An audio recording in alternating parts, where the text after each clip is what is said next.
Good morning, Jana. Thanks for joining us. Good morning. Thank you. Hi, Kate.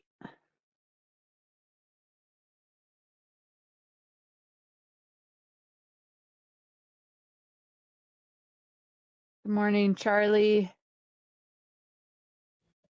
Good morning.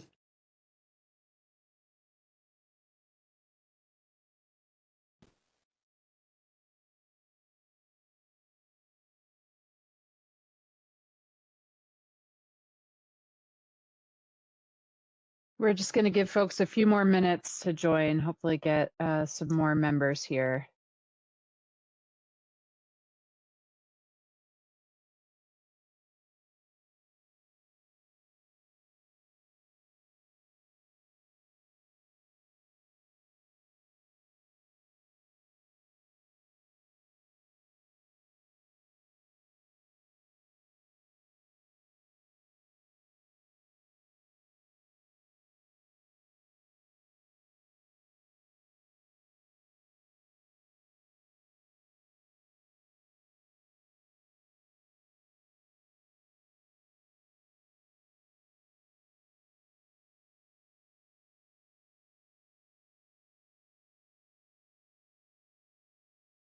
Good morning, Kyle.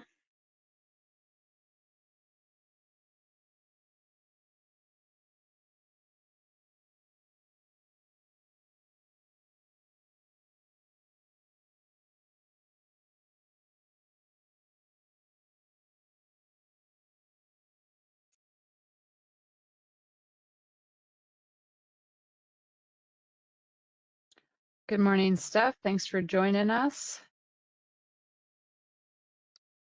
Yes, good morning.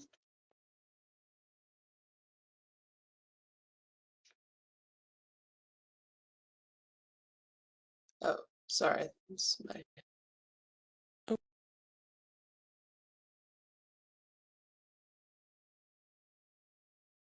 Morning, Ingrid. We're giving folks a couple more minutes here. We'll get started in just a moment.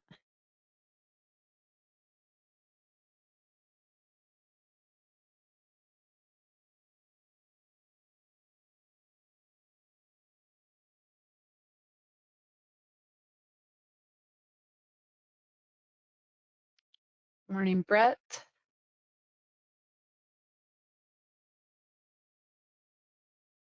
Good morning. All right, I think that's good. We're going to get started. Hopefully more folks will trickle in. Good morning, everybody, and welcome to the third meeting of the Transportation Electrification Policy Working Group for the Oregon Energy Strategy. My name is Jillian DeMedio. I'm a Senior Policy Analyst for the Oregon Department of Energy and the Transportation Lead for the Oregon Energy Strategy. I am joined today by a team of ODO staff supporting this meeting. So first we have Jessica Rikers, who is moderating the chat and will again be facilitating our brainstorming discussions. We have Edith Bayer. She's the project lead for the Oregon Energy Strategy and supporting today's meeting, along with Evan Elias, our transportation data analyst. Jennifer Villanueva is providing technical assistance for WebEx. So if you guys have any issues with WebEx, please reach out to Jennifer.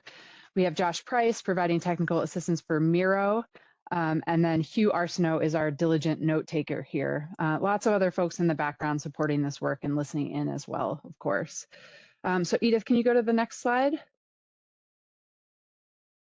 Just a quick reminder of ODO's mission. Sorry, just back, there you go. To help Oregonians make informed decisions and maintain a resilient and affordable energy system, we advance solutions to shape an equitable clean energy transition, protect the environment and public health, and responsibly balance energy needs and impacts for current and future generations. Next slide. All right, again, we're using WebEx for our conversation today, and as members of the policy working group, you are here as panelists. As panelists, you'll see controls at the bottom of your screen that will allow you to mute or unmute yourself and turn your camera on and off. You have access to the chat function on the bottom right of the screen where you can type in a question or comment at any time. You can also raise your hand if you have a question or comment that you want to say verbally. We also have some members of the public listening in as attendees. Just a reminder here that attendees cannot participate in our discussion or chat today. So you won't have access to those features, but you can submit comments through our public comment portal at any time. That's open throughout the project, and we'll share a link to that portal at the end of today's presentation. Next slide. So this is just a quick reminder of the scope of our working group here. In this working group, we're talking about transportation electrification and vehicle miles traveled reduction. So that includes things like light, medium, and heavy duty and other zero emission vehicles, including both battery electric and hydrogen fuel cell EVs, charging and fueling infrastructure, the grid integration of electric vehicles. So that can include topics like utility planning and upgrades, charging infrastructure interconnection processes and timelines, passive and active managed charging programs, and vehicle to grid. And then on vehicle miles traveled, that includes things like transportation options, infrastructure, land use, and transportation planning. This is also a reminder that there are 4 other working groups covering other topics which are listed here, and all of these meetings are open to the public. Next slide. So a quick reminder of our purpose here. We're here to provide feedback on transportation priorities, policy gaps and opportunities in Oregon, and support ultimately the development of policy recommendations related to our scope that will go in our Oregon energy strategy, which is due to the legislature and the governor's office on November 1st of this year. We're using the results of the energy modeling exercise, which we've talked about in past meetings, to engage in these policy discussions around decarbonizing transportation in Oregon. And this group is one of many different forums providing input to our final policy recommendations that will end up in the report. Next slide. So we'll work to achieve this purpose through today's meeting objectives. Of course, we're always here to work on developing our relationships with one another so we can better engage in these conversations. We're also going to review the top barriers to the policy pathways that we identified in our last meeting together. We'll brainstorm and discuss top strategies for overcoming these barriers. And then at the end of the meeting, we'll kind of talk about what we're thinking right now as the key areas of focus for our next meeting. Next slide. So I sent this out last week. Hopefully you've all seen our agenda for today, but we're going to be following a really similar format to our last meeting where we sort of introduce a topic area and then move into our brainstorm and discussion using the Miro board. So after this sort of initial welcome and introduction, we'll move into our first topic of the day on vehicle electrification. We'll talk about all the barriers that came up in our last meeting, and then we'll begin the brainstorm of strategies to overcome those barriers, which will, of course, eventually translate into those policy recommendations. Same for grid integration. We'll have a quick break. Hopefully we're able to stay on schedule. We can maintain that 10-minute break. And then we'll move into our last topic on VMT reduction. We'll cover next steps and then adjourn on time at 12:30. Next slide. So I've shared this before, but this is our current transportation electrification policy working group member roster. Most of you saw this in our last meeting. We have 20 external partners participating, as well as a number of staff from our partner state agencies. You can go to the next slide.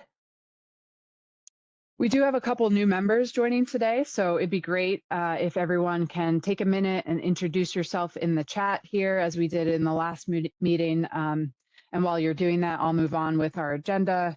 As you do this, please include your name, your affiliation, and for fun, share if there are any transportation projects that you're working on right now or that are in your area that you're particularly excited about.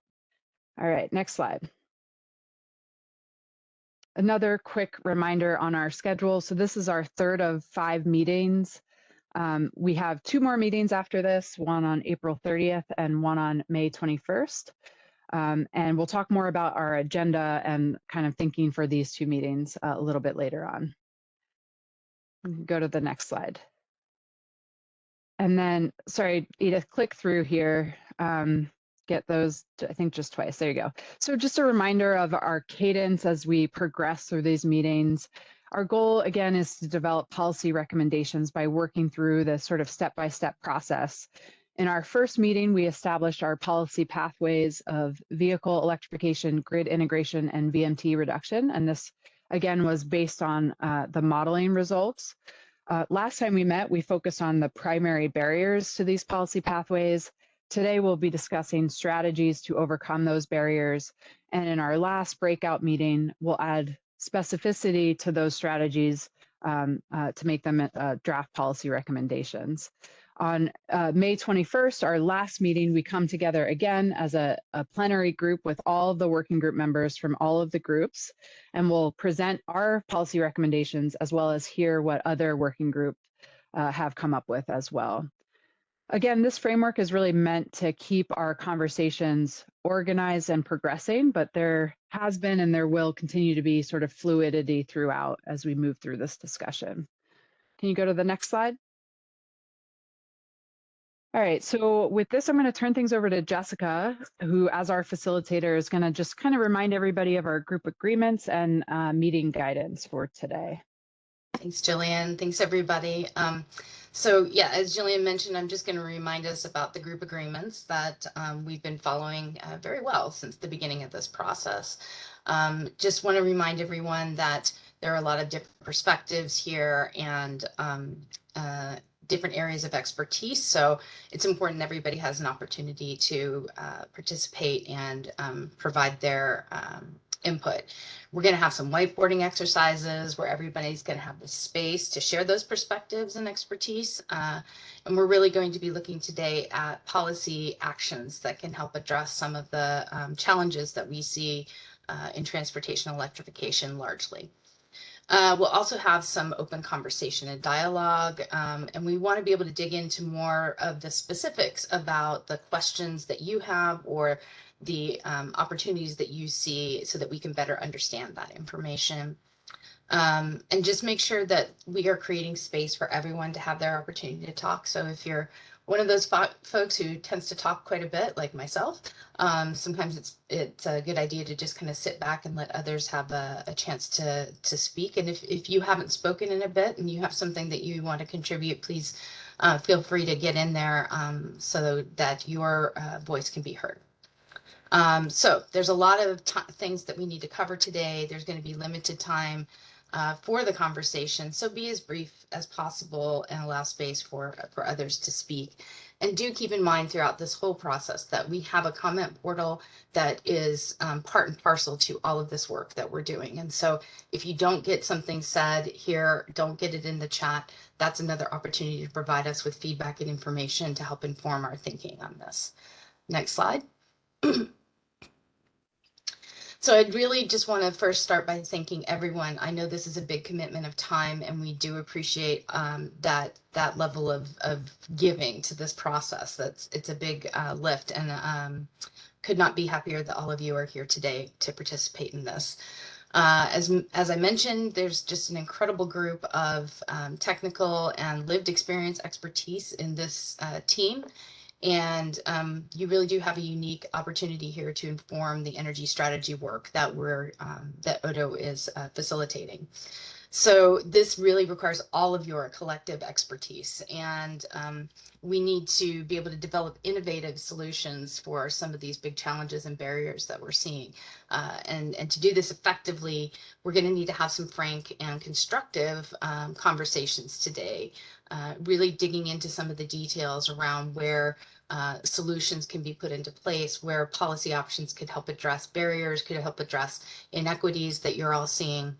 And to look for common ground, common solutions, things where many of you can get behind the policy options that are being discussed. So if the particular option doesn't work for you, but it could be modified to where you feel more comfortable with it, that's the kind of thing we'd love to hear from you during these discussions. Remember, as you're going through this, that you have lots of things to rely on to inform this discussion. We have the modeling results. That's one piece of information that you're going to be using. But you also have as I've mentioned several times now, your own expertise, your own lived experiences, whether that's you as a person or you and your organization. And you want to be bringing those perspectives to think about all the considerations that you see on the right-hand side of your screen. So even if the modeling didn't get into feasibility, for example, or if you feel like the modeling didn't take a certain bit of feasibility into consideration, this is an opportunity to talk about options or actions that could be taken to help address some of that. And that really is the focus for what we want to be able to do today. And then I think next slide, and I will hand it back to Jillian. It would help to unmute. Thank you, Jessica. So before moving into our first topic, I do just want to share some highlights relevant to transportation that have been coming out of the other working groups. The other working groups are following the same format as we are. So these highlights right now are focused on barriers. When it comes to building electrification efficiency and distributed energy resources, they discuss that EV chargers are often installed in conjunction with building electrification measures, which can exacerbate grid integration issues. On the other hand, EV chargers present the largest opportunity for demand response programs. So it may lead to utilities offering demand response, and then they're also able to enroll HVAC and other building electrification equipment. From environmental justice and equity, you'll recognize many of these barriers. They came up in our group. So the first is vehicle electrification is particularly challenging in rural communities where infrastructure is lacking and there's limited skilled workforce for maintenance. EVs are expensive and present a greater financial burden for families experiencing low incomes. Chargers are lacking in low-income communities and at multifamily housing residences. And then there's a lack of funding and priority for public transportation systems. From our low carbon fuels group, they talked about limited fuel infrastructure and a limited supply of low carbon fuels, which can be exacerbated by competition with other states and end uses outside transportation. They talked about how the market isn't driving sufficient demand of low carbon fuels. The upfront costs of vehicles, equipment, and new technologies and infrastructure is a barrier to adoption, and there's a lack of support for those who cannot afford to transition. And then lastly, from the Developing Clean Electricity Group, it came up that current planning efforts between different types of utilities and even amongst the same utilities are too siloed, so that, between energy and water, electricity and gas, and then between utility to utility. Grid information is limited to finding the best sites for new resources. That can include EV charging. And then there are concerns around upgrade costs and the impacts on affordability for electricity rates. I see that Jana has her hand raised. Jana, did you have a question or comment here? I do. I just was curious to know if there's any business representation on the other groups, because as I look through these issues, they all seem to be focused on passenger vehicles and not commercial vehicles. So I was wondering if there was a lack of conversation around the limitations for commercial vehicles. Yeah, so we do, in our own group, we do have Titan Freight represented here. I don't see Jason in the meeting today. No, I know in our group we do, Okay, but I meant in the other work groups. Yeah, so I don't know, Josh, Josh is a little bit more familiar with the members from all the other groups, or Edith, if you have a sense of the members from the other groups, those members are posted online. We can drop that in the chat here. But if anybody wants to speak to business representation in those other working groups. I can jump in here. This is Edith. Just briefly to say that, oops, sorry, my camera here is hidden. We do, and I'd have to look at the list to remember who exactly. It depends on the group. I mean, in the electricity generation group, as you can imagine, there are utilities represented. We have a group that's focused on buildings. I believe we have a few people in there representing larger energy consumers, so more on the industrial side of things. And we have a fuels group as well, which I believe we worked really hard to balance out the group so that we have that perspective in each of them. But I'm sorry, I can't speak to who's in which group off the top of my head. I'd have to look at the list. Well, I appreciate that. But just as I look through these issues, I don't see anything about the limitations of battery electric vehicles in the commercial applications. So I just wondered if those conversations were happening. Yeah, thanks, Jenna. And it may be that they're not, that specificity isn't coming up in those groups because this is really the group that was designed to talk about that issue specifically. Okay. But I can definitely check back in. And I see Josh just posted that member list in the chat. So you can access that. I see, Brett, you have your hand up as well. I guess maybe is this list here the overlap of what those other working groups talked about that touch on TE? That's right. Yeah, they obviously talked about much different things, broader issues related to their topic areas. We tried to pull some themes that were relevant to our group. So this is not meant to be sort of an exhaustive list of everything they discussed. Yeah. Jana, our job to kind of include in the pile of pills the that's right. That's why you're here. Commercial electrification. Yes. Sure. Okay. Thank you. Yes. Thank you. Thank you both. So I think we can move on to the next slide there, Edith. All right, this is our last thing here before we move into our first topic area is just a reminder of the existing policies in place already around transportation electrification and VMT reduction.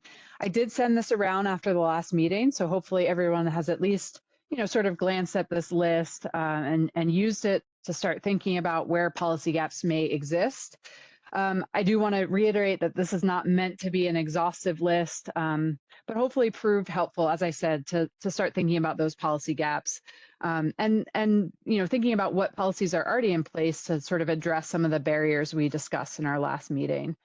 I also think this is helpful to think about the types of strategies and policies that I would like our group to develop in our time together. So this list is inclusive of many different types of policies and programs. We have regulations and rules, incentives and grant programs, various studies or awareness efforts like web pages or technical assistance, some building code policies on here, utility processes, et cetera.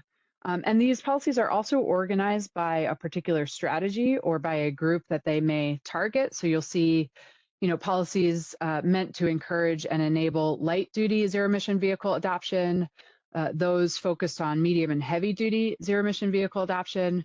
We have policies for increasing the availability and access to charging and fueling infrastructure, policies meant to spur fleet electrification, those focused on utility transportation electrification investments and processes, and then policies to encourage and enable vehicle miles traveled reduction. So I think it's just a helpful way of thinking about how we may categorize our policies moving forward.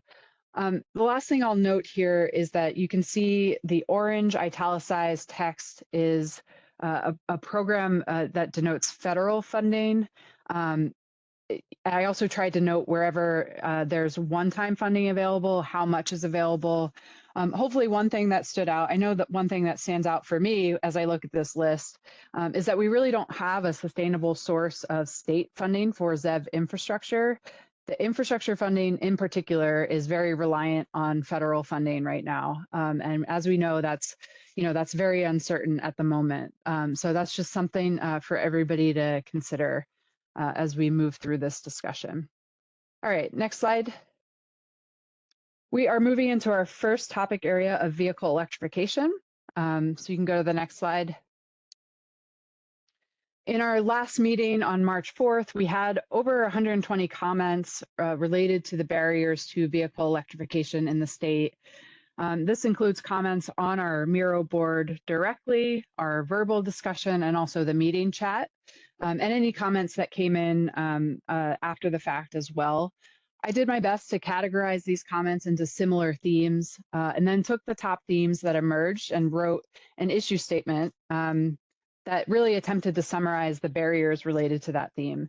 Those themes and issue statements were sent out a couple weeks ago just to allow everybody an opportunity to sort of provide feedback, make sure that They felt I represented our discussion well, and we'll discuss that in just a minute. But you can see the top themes listed in this bar chart here.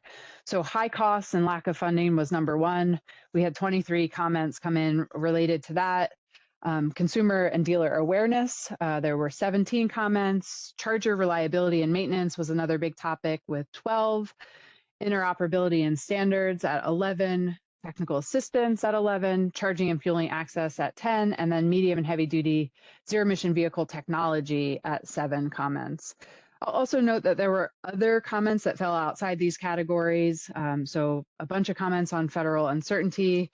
The battery supply chain is something that came up, hydrogen supply in the region, and resilience and redundancy. So you can go to the next slide.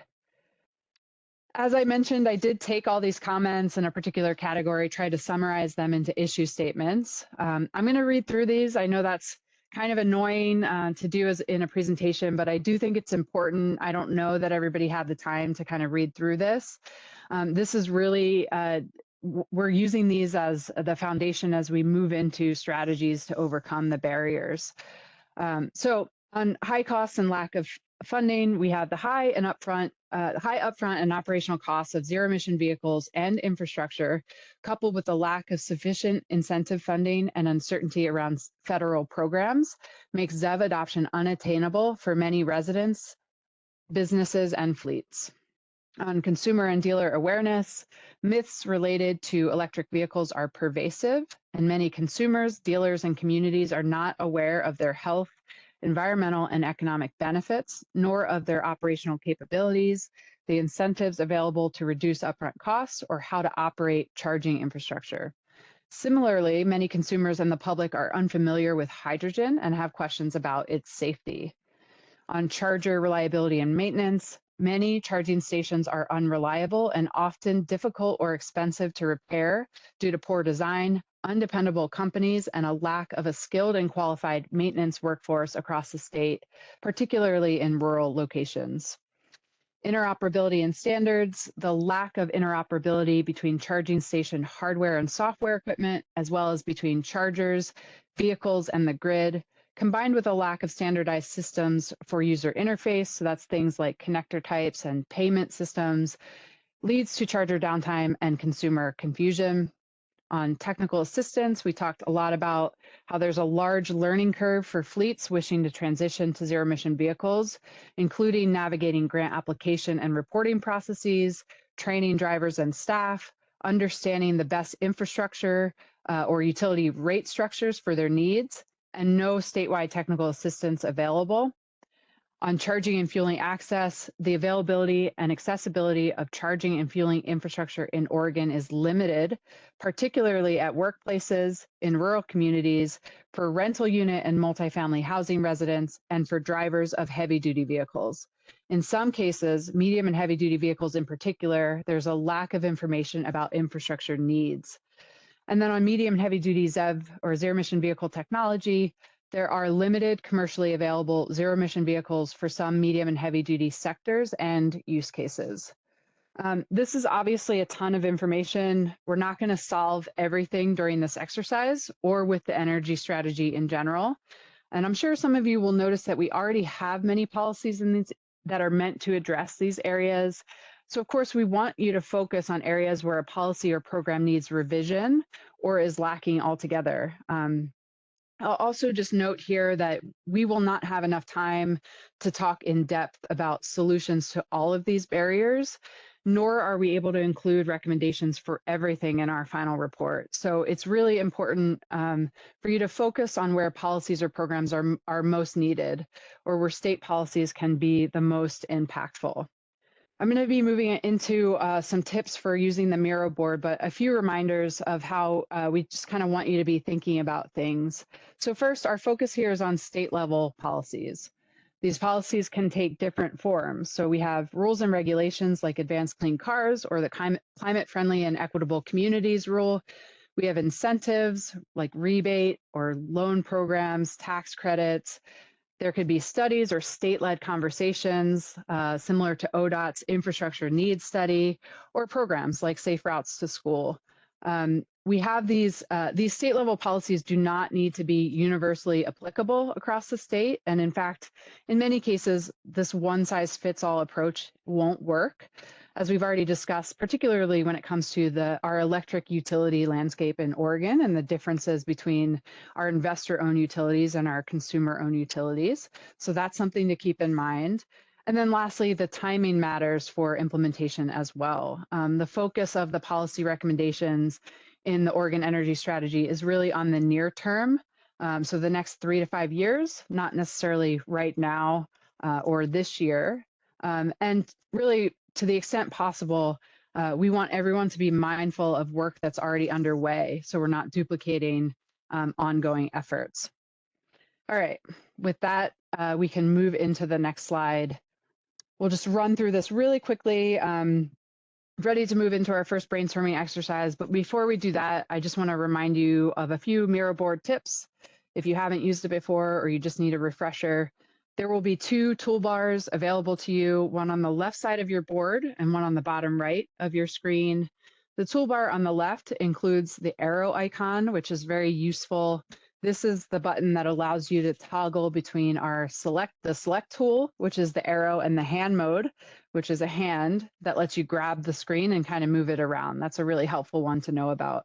The toolbar at the bottom right is what allows you to zoom in if you want to make the text bigger or focus on one particular area of the screen. And of course, zoom out so you can see the whole board. If there are any questions, again, Josh Price is here to navigate those technology issues with Miro, so please reach out to him. Let's go to the next slide. So this is just a screenshot of our Miro board, which you'll see in a moment, but today's brainstorming exercise is set up a little bit differently than our last one.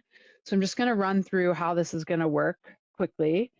You'll see that the Miro board is still separated into our 3 policy pathways. So we have vehicle electrification, grid integration, and VMT reduction. This means we'll have 3 separate brainstorms, about 40 minutes for each of them. And within each of these policy pathways, we have all the barriers that we've discussed today and their issue statements for reference. Each barrier is listed on the board with color-coded stickies beneath it.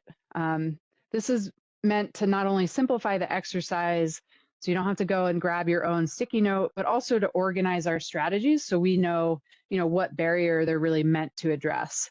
So once you have an idea for a strategy to overcome a barrier, you find a sticky under that barrier, write it down, and then we're asking you to move it into one of 3 buckets, which are those white boxes listed on the right there. So this is just to organize things into strategies that will include revising or expanding an existing policy or program, those that involve the creation of a new policy or program, and then lastly, ideas where additional study or data is needed. So our preference is really for you to use the stickies that have been created rather than pulling a new one. But if you do pull a new one and that color doesn't align with the colors that have been assigned, we just ask that you write down the barrier that you're hoping your strategy will address so that we know. Last tip here is to be as specific as possible. The more specificity, the easier it is for us to understand kind of what you're saying, and the more likely we can move that idea into a policy action. So definitely avoid those one-word responses, but even beyond that, the more specificity, the better. And then at the end of our discussion, we're going to give a little bit of additional time for members to read through what others have written and express agreement or support for a particular strategy that has been proposed. The reason for this is that we are considering this general agreement as one of many factors that we're considering, but it will be one of many as we ultimately narrow down our proposed policies. So that's important for us to know if there is agreement amongst the group. So if you do feel strongly, please take the time to express that agreement through, a thumbs up emoji or some other type of emoji. We did this in the last meeting as well, and that proved to be super helpful. So you can go to the next slide, Edith. This is just a repeat of questions that we've asked before, but this is what you should be thinking about. Where are existing policies falling short? What policy gaps exist? what strategies should we be focusing on, and where is there critical data or information missing that is vital to overcoming the barrier. So with that, I'm going to let Josh pull up the Miro board now, and if everyone can navigate over to Miro, that would be great. Josh did email the Miro board link to the entire group this morning. It's also going to be dropped in the chat here if it hasn't been already, but let us know if you can't access it. And with that, I'm going to turn things over to Jessica to moderate our discussion. Thanks, Jillian. So we're all getting pretty familiar with this. So let's try to move through this initial testing phase pretty quickly. So you see the two large blue boxes that have additional instructions about how to navigate in the toolbars over on the left-hand side. So you can review those briefly as we work through this test phase. So we're going to practice using the stickies. If you're in, please test out the sticky note feature by making a sticky, preferably taking one of the yellow stickies that you see in front of them and putting it in the white box that says testing. So remember that arrow that's on the very left side of your screen, at the very top there, that arrow is the thing you need to toggle to be able to move a sticky versus right into the sticky.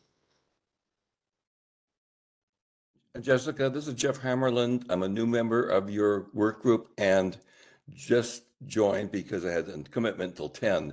So I'm going to kind of lay this one out since I... That's all right. And Jeff, anyone, if you have things you want to contribute, but the whiteboard isn't working for you, you can throw your ideas into the chat. You'd want to identify the barrier and what the potential action is in the chat. And then one of the members of our team will create a sticky for you so that we can capture that. Thank you. That's another option. Yep. And welcome. Thanks for joining. All right. So we've got some people's getting their names on. Is anybody having trouble moving their sticky note? Because that's sort of an important part of this process. And I'll just add too that if you don't know which bucket it goes in, or you don't want to bother with moving it, you can just leave it in place as well. That's a perfectly fine option. So don't feel like you have to, if you're having trouble with Miro, just leave it in place and write your strategy. Thanks, Jillian.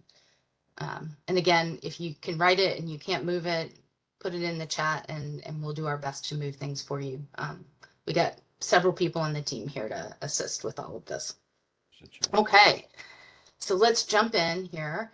We're going to go to the first brainstorming exercise. So what you want to do is select a barrier. Those are listed there at the top, from high cost / lack of funding, all the way over to the right-hand side where it says interoperability and standards. And take one of those stickies and write into it your strategy for addressing that barrier. Be as specific as you can. And then toggle with that arrow that's over on the very left-hand side of your screen and drag that sticky into the three areas that are white boxes, whether it's something where we need a new policy, if we need to build onto an existing policy or program that you want to build on, create a new policy or program, or it's an area that needs more data or study in order to move forward. And like Jillian said, if you're not sure, just leave it where it is. That's fine. And to the extent that you can, use the color sticky that goes with that barrier. That is part of it. Helps us being able to pull all of this information together. So very appreciative of that. I'm going to ask Josh to set 10 minutes on the timer, and we'll give you some quiet time to work on this. And I'm going to endeavor to give you a 2-minute warning before we get to the end. So please pop items into the chat if you're having trouble in any way, shape, or form. We're happy to help and facilitate the work that's going on here.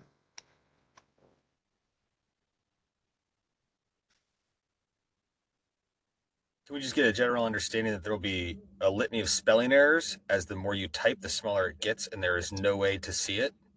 Brett, I am No problem. the queen of typos, so you are in good company, I think. Awesome. I'm having trouble dragging it from one board to one of the issues. Shall I just leave it on the board? Leave it. Yeah. No, Okay. no worries. Thank Yep. you.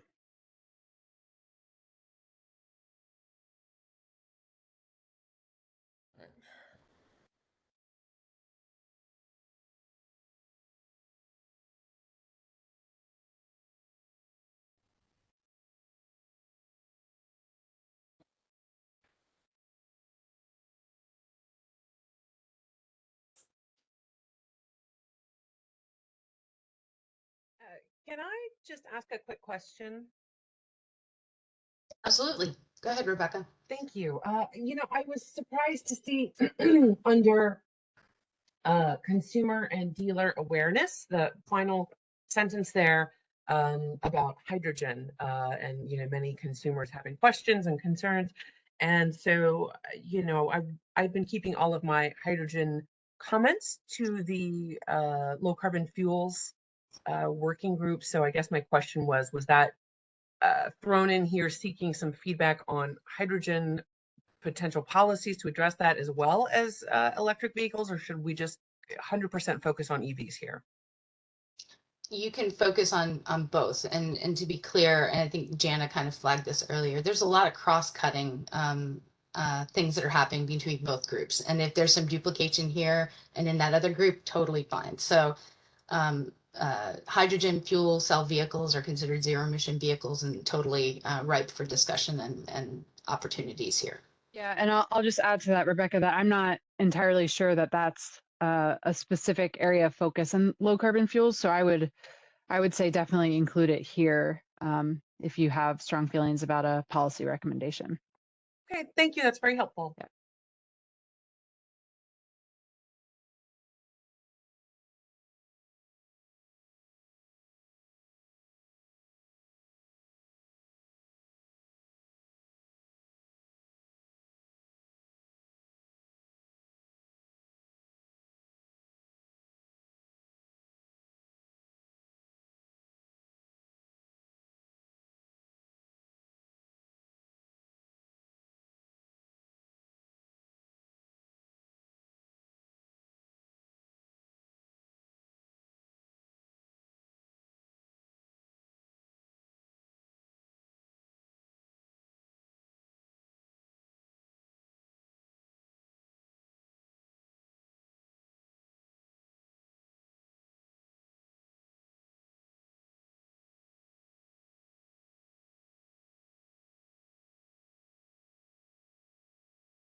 All right, I'm giving you your 2-minute warning, so 2 more minutes to wrap up your thoughts for now.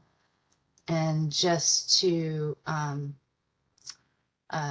remind you, you can continue to add comments through our comment portal if something else occurs to you.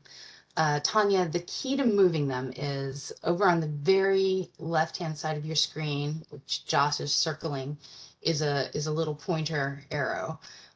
If you click that, it will toggle from being able to edit into the stickies to being able to grab the sticky and move it. So that's the trick to moving them. And if you can't make it work, just leave them where they are. No problem.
Okay, 10 minutes went by so quick. All right, so I'm going to jump in and start to flag a couple of these for discussion. And I think the first place I want to start is that there were a couple of sticky notes that flagged concerns around medium and heavy duty vehicle electrification. We had one sticky that said the advanced clean truck regulations require % of sales regardless if there are ZEV options in some use cases. And we had another that says ZEV technology is not mature for commercial vehicles, and while hydrogen looks feasible, there are currently no commercially available Class 8 trucks available in the market. And I appreciate those. They're great barriers. But I think we really want to focus on what options there are to address some of those barriers. And Jana, I think I'd like to call on you because you flagged this at the very beginning of our conversation. Knowing that the ACT is in place and we're not here to talk about existing policies as far as rolling them back or changing them. What policy options would you think would be helpful for the trucking companies that you work with and making them feel more, and Brett, I'll call on you next, so I'm just giving you both fair warning, and making them feel less concerned about having to adhere to a rule that they don't know if they can actually do. And I'll throw out an idea and then let you bandy that around, which is if we had an assessment of what the electric options for Class 8 trucks are, what the limitations on those trucks were, like mileage that they could go, and what the costs are, I think that would give people a better understanding of what the sphere of capability was. So I'll throw that as a potential study idea that could help address that issue. But Jana, what do you think? Well, I have spoken on this topic multiple times, and I kind of put the barriers into 3 categories. Range is the first largest issue for us because the ZEV trucks, particularly in the Class 7 and 8s, only, I mean, they're advertised as going maybe 250 miles, but that's on a flat road on a good day. But the range is so limiting that they operationally just don't fit into our carriers' abilities to use them because they're running typically 500 to 600 miles a day. And drivers have hours of service limitations. So if you have to stop and charge for several hours, you understand that it's going to greatly increase your efficiencies and your costs. So range is a huge issue. Obviously, you could add more batteries to increase the range, but then the batteries are so much heavier than an internal combustion engine that currently, with the way we're limited, is you can only carry about 2/3 to 3/4 of the load, the payload in the trailer. So you'd need 4 trucks for every 3 that you have on the road today. So you want to talk about congestion issues on our freeways. This would only exacerbate that because you can't carry as much in the truck because the batteries are heavier. And then when you combine that with the fact that the trucks cost 2.5 to 3 times, they're 2.5 to 3 times more expensive, you think, how in the world can this pencil out? I can't go very far. So I have operational inefficiencies. They cost a lot more, and I can't carry as much product. And so they just don't pencil out as compared to an internal combustion engine. And what we have been asking for is a delay in the implementation of the ACT and first off, there's no infrastructure in the state. I mean, Daimler built a facility, so Brett, I acknowledge that. They have one public charging station on Swan Island, but that's it. So Anna, can I ask, I'm sorry to interrupt. Our time's limited, so I just want to make sure that we can get some other ideas out there. I hear all the barriers that you're bringing up, and I hear some potential solutions, like understanding what the range actually looks like, what the weight capacity of a vehicle could be, and still use a battery electric vehicle. Because not everything people are transporting is going to have the same weight characteristics. So understanding what that threshold might look like and not have to get another vehicle. And what the costs are, I hear that as being an issue. So having some data and information around that might be helpful. But also I heard another potential solution in there, which is the upfront cost of the vehicle. And I don't think you said the charging, but definitely the upfront cost to install charging. Right. Those are things that would need to be addressed. And Jessica, the availability of getting the charging installed in a timely fashion. Sure. For carriers that are trying to get this done, it's taking 2 to 3 years once they put an order in for a truck to get the charger for it. Okay. Yeah, that's helpful. I think I think there's some potential solutions in there. And that was a good piece of feedback for us. And if I may, Brett, can I encourage you to jump in on this conversation? Yeah, absolutely. Here, I'm just going to provide the initial context of I wanted to sell a lot more ZEV trucks than I have. I am selling a fraction of my planned capacity. And that is not because of anything we as an OEM did. I can comfortably say we as an OEM took the vast majority of the risk in this transition to ZEV in the medium and heavy duty space. I've taken it on the chin to the tune of almost $1 billion for my Generation 2 product, and I'm looking at equitable investment into my Generation 3 product, of which I am never going to get ROI on. Mm-hmm. With that said, and I will focus on policy, I promise, not just soapbox, I want to sell more.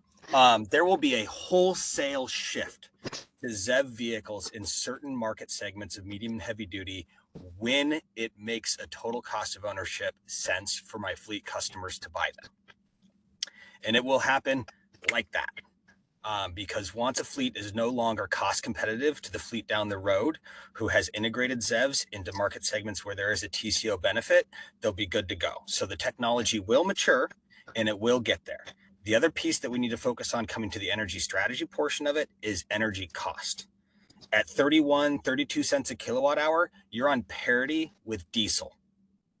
That shoe is dropping right now as PGE has had a 40% rate increase in the last 4 years. As we electrify more and more, as we electrify passenger car fleets, heat pumps, the building resiliency, and all the other work groups are actually going to drive energy costs up. Data centers, you name it. So when we get to a point where you're not at parity with when your electricity price is hitting above parity with diesel, you're going to pour water on any fire that existed. So from a policy perspective, we need to look at ensuring that we can continue to monitor energy prices while this market matures. With that said, A new truck's better than an old truck, and a ZEV truck's better than all trucks from an emissions perspective. I can give you the stats. I can rattle them off. They're on the top of my head. But as far as the GHG, CO2, SOx, and NOx impact of a pre-EPA 2007 truck, it's like 1/60th on our new truck today. Our 50% of our products are above the federal stringency standards. That in 2025, these are amazing, advanced, clean diesel vehicles, and with that comes fuel efficiency and emissions output. So looking from a policy perspective of in these scenarios where you cannot electrify, being realistic about it, we should also look for incentive programs that replace a lot of the older, lower fuel efficiency diesel trucks. Our fleets want to buy the newest, latest, and greatest technology. I can't think of anybody that doesn't want the new shiny gizmo. Let alone the absolute advanced safety suite of technology on them. And I'm not just saying that because it sells trucks, but I'm saying that because it sells trucks. Lastly, incentive programs. Nobody's gonna want me to say this. I put a card out there. It doesn't work. Nobody would ever go for it, but incentivize the OEMs to build the trucks. If you giving me the money to build a better technology vehicle helps me reduce my unit cost to the market and spreads that impact further. Again, not palatable, but when Janet talks about the market or the market segments where we don't have vehicles, I can build you anything you want electric. The first one's going to cost you about $350 million. The next one will be about $350,000. Yeah. But I'm not going to do that until there's a market segment for it. And I need to focus on my high volume markets or market segments first. And that is where you see a day cab, drayage, interurban, regional haul truck, and an M2 business class pickup and delivery. And even in those market spaces, it is very challenging for my fleets to reach TCO parity. Okay. So and I think if I can just add one comment, I think today's policy with ACT is limiting the ability for Brett to be able to sell new trucks, new clean diesel trucks. I mean, it has virtually stopped the sales. And so it seems like there was no transition built into this policy. I hear you, Jana and Brett, both. I hear the barriers very clearly. And I think there's some potential solutions here. Some of this is outside of our purview. This is a DEQ conversation, and I just want to be clear about that. But to the extent that, we can come up with solutions to help address these barriers that you've got here, that's part of what we need in order to be able to inform some of these policies that are happening across the state. So Jessica, this has been helpful. The big challenge is this entire table of issues here, notwithstanding the charger side of it, is a DEQ conversation. So when we talk about this from a DOE energy strategy, I understand this is the transportation electrification. TE is going to have such a massive impact on how and when we use power. So just being mindful of what that transition is going to look like and when it will happen. And I got a card in there. This is an infrastructure first problem. Because when that wholesale shift occurs, we won't be ready.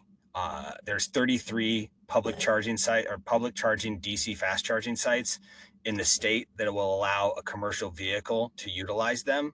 24 of them are here on Swan Island. And the energy capacity that's required, I think, is another huge barrier. I feel so bad soapboxing. I'm so sorry, Jessica. No, it's okay. I am trying to move both of you into like this, and what do we need to do to address that? And I think there's more than just DEQ that can address that. And I'll add a couple things that I'm seeing as potential solutions. This is for the whole group to discuss, by the way. I see that Ingrid's added some things into the chat, and I really would love it if others could express their feelings about this, either speaking up or throwing things into the chat. But I see that, and I heard a hand go up, so I will call on that person in just a moment. I see that there's a lot of cost issues here, and I think that we don't really understand them very well, to be honest with you, as it gets down to a specific truck and use case need. I also hear, that the energy costs are concerning, and I'll flag for you that in this group, but is also in our electricity group, there's a lot of discussions about how EVs will be helpful to managing the grid, and that isn't just a barrier, that it's also a potential solution. And I think we want to investigate and look into that more. And that's something that, you know, the PUC and Odo are both looking into and thinking about more often. So again, I want people to be thinking about where are the places to address some of these things. And that's kind of where I'm trying to get folks. So I am, and Brett had to run for a minute, so I'm not going to be upset that he didn't, he just left the conversation. But I do want to flag a couple other things. People keep throwing things in the chat. Where is the hand raise? Oh, Kyle, I'm so sorry. I couldn't see who had the hand raise. Kyle, please go ahead. Thank you, and appreciate this opportunity, obviously, here to, you know, I'm speaking from a public transit perspective, so, you know, this is, it comes down to what, you know, Jana and Brett were talking about, is that especially for the medium heavy duty vehicles, I think that we're seeing as well as the technology is still advancing. It's not quite there. So obviously those are the barriers. And the one thing I can give a little perspective on, you know, coming from a California transit agency that's already mandated to do this, the one thing that maybe this is the potential as policies are developed for this, and maybe specific to transit and the other industries, is what was we helped kind of develop in California was we needed exemptions because the technology is still not a one for one.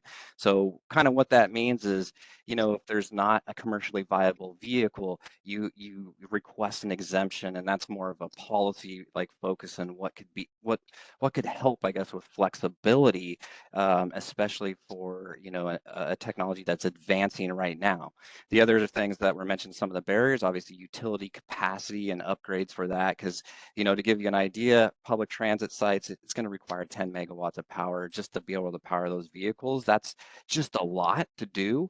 And obviously an example of a policy move would be the exemption of delays in infrastructure, and that you could purchase a conventional vehicle with obviously emission standards based off the state to manage that until you get to that process.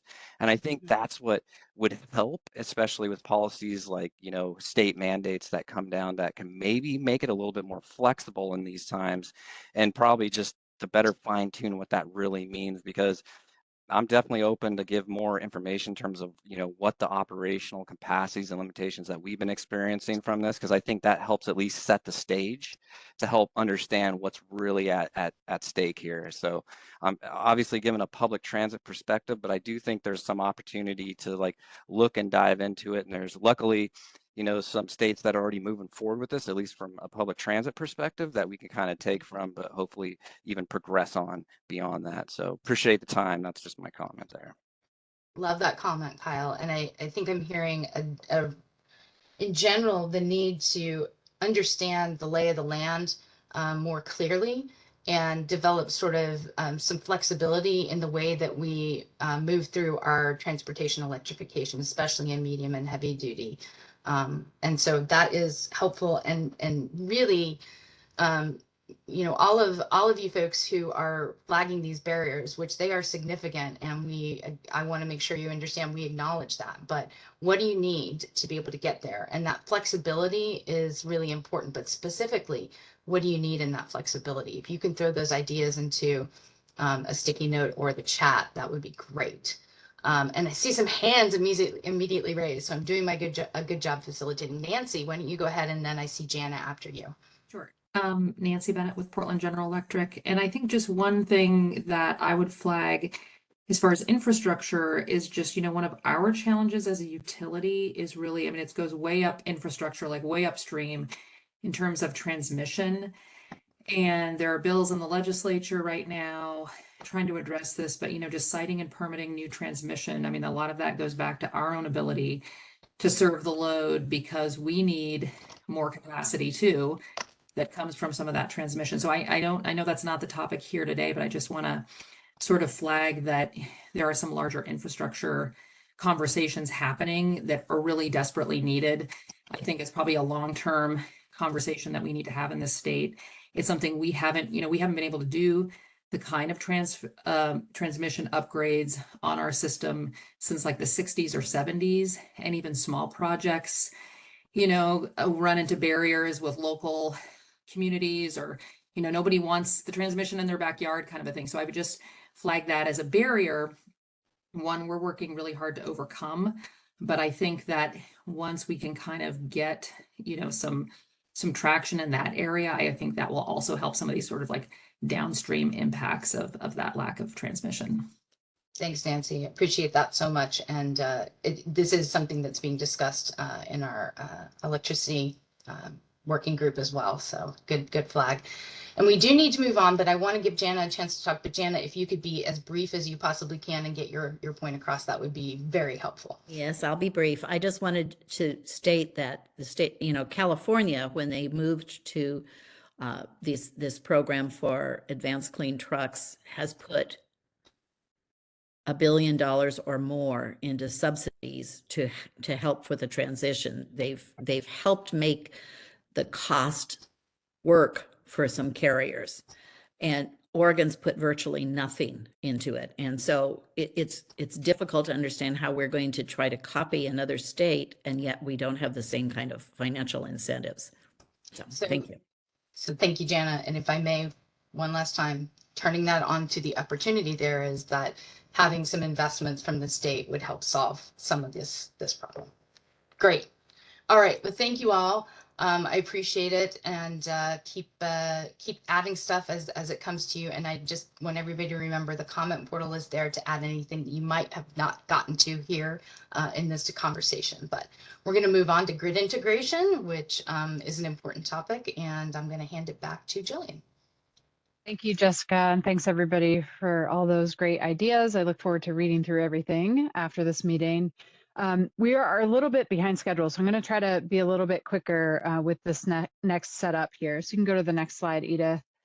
Similar format here. I took all the comments that came in on grid integration. We had more than 100, and sort of organized them into themes and tried to summarize them in issue statements, which we'll look at in the next slide.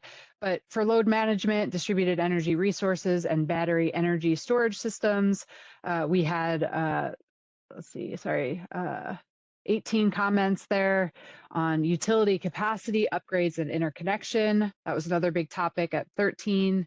Talked a lot about COU resources and incentives, 9 comments related to that. Historic planning and investment for utilities also had 9, utility rates and rate making at 6, and then consumer awareness around load management, 4 comments. Some of the other comments that came in that fell outside these categories included, again, federal uncertainty is a big topic. There was some discussion on supply chain delays, and then siting and permitting concerns, as we just heard again from Nancy. Thank you, Nancy. So next slide. All right, so I'm going to read through these because, again, we'll be using them as we move into strategies. So let's see here. For load management strategies and technologies are not well understood or developed, and managed charging programs are not widespread or currently tuned to maximize participation.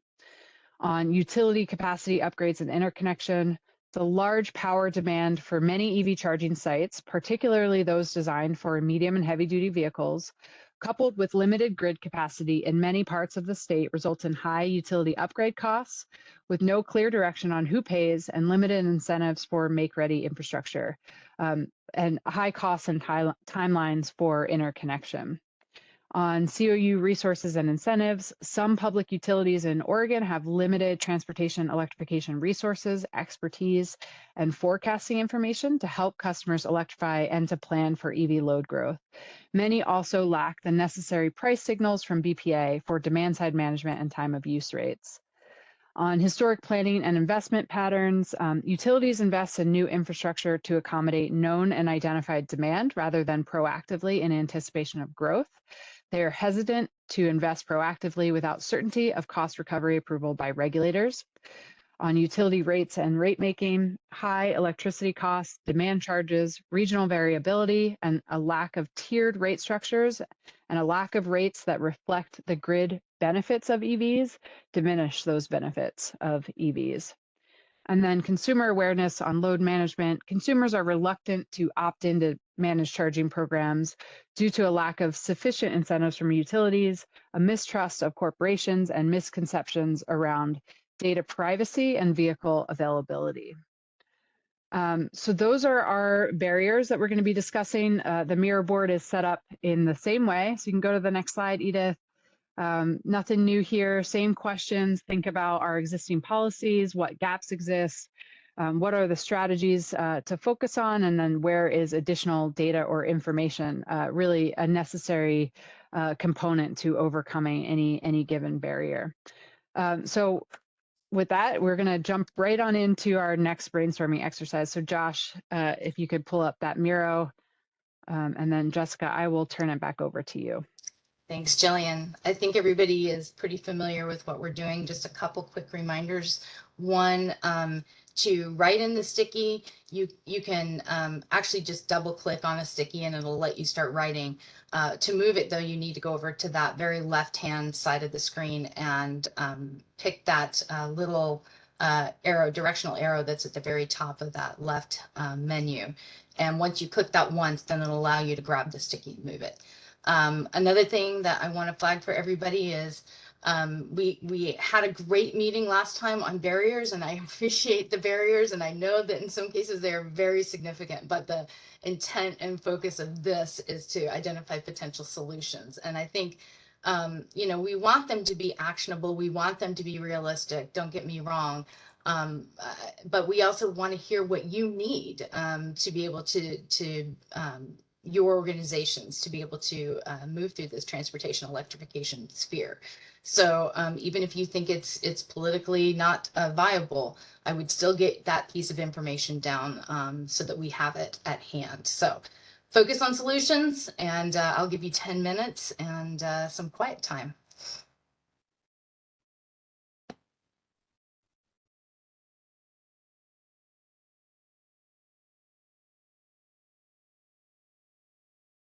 I'm not seeing this Miro board on mine. How do I get this one? So Nancy, if you click on that arrow off to the left-hand side, that'll allow you to grab the whole screen, and you just need to drag the screen up and it's the next one down. Alternatively, you can zoom out Fun fact, scrolling. right clicking just grabs the whole screen.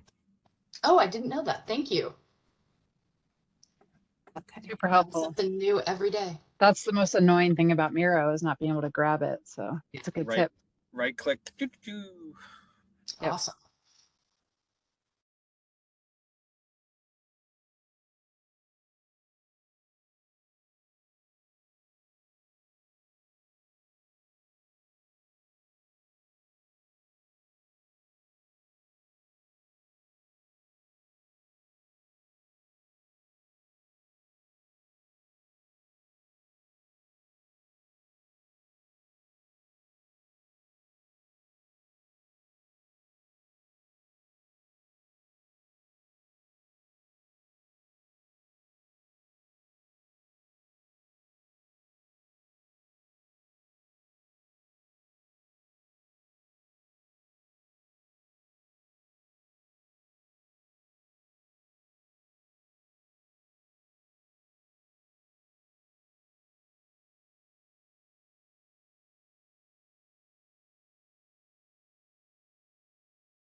Okay, y'all, I'm jumping in the middle of this conversation. I'm looking at the mirror board and I'm seeing a lot of barriers.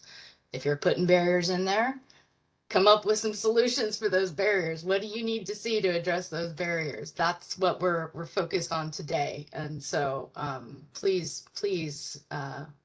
do what you can to come up with what you think would address that barrier.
Okay, this is your 2-minute warning.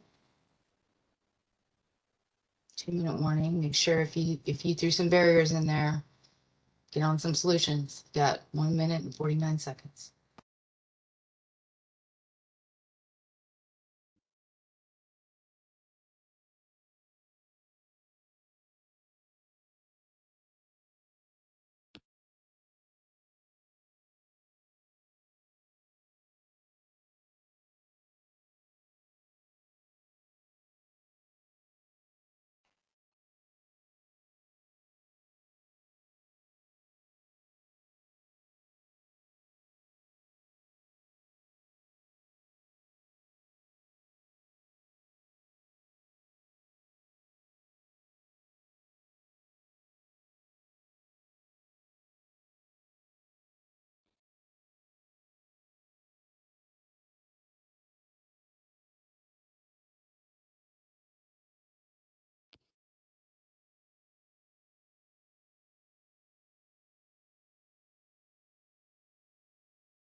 that's Hugh or Jamie's card. Can you get it out of the way?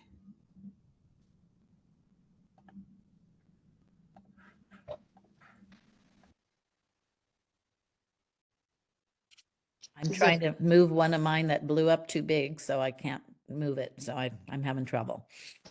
Got to right click, Jana. Brett just taught us this brand new trick. If you right click on it and then move it. Okay. I'm not kidding. Brett like completely blew my mind and several people on my team. Like that was amazing. Too much Miro.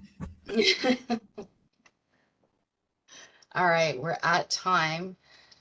So I see a number of things that popped up to me around utility rates, and a couple things that I see were a comment that the PUC should create a rate class for vehicle charging and engage in avoided cost analysis for utility improvement / resiliency, as well as EV, and pass through those costs into rates. And another one that said develop EV specific utility rate cases to help reduce demand charges tied to fleet charging operations. So I'm curious around the EV rates, and I'm going to give a heads up to Juan, Nancy, and Charlie that I'm going to be calling on you guys here in a second. But there's sort of this dual concern, I think, when it comes to utility rates, and please folks jump in if I get something wrong, but the dual concern is, well, maybe three concerns. One is that EVs, as they grow, are creating a new demand source on the grid, that we're not sure if the costs for that demand are being appropriately passed on to ratepayers. Two, that the potential benefits that come from having EVs on the grid now or in the future, we don't have a way of capturing that information and rates. And three, just this general challenge around demand pricing, especially when it comes to the medium and heavy duty fleet charging, which is obviously can be a higher demand than we would see, for example, at someone's home.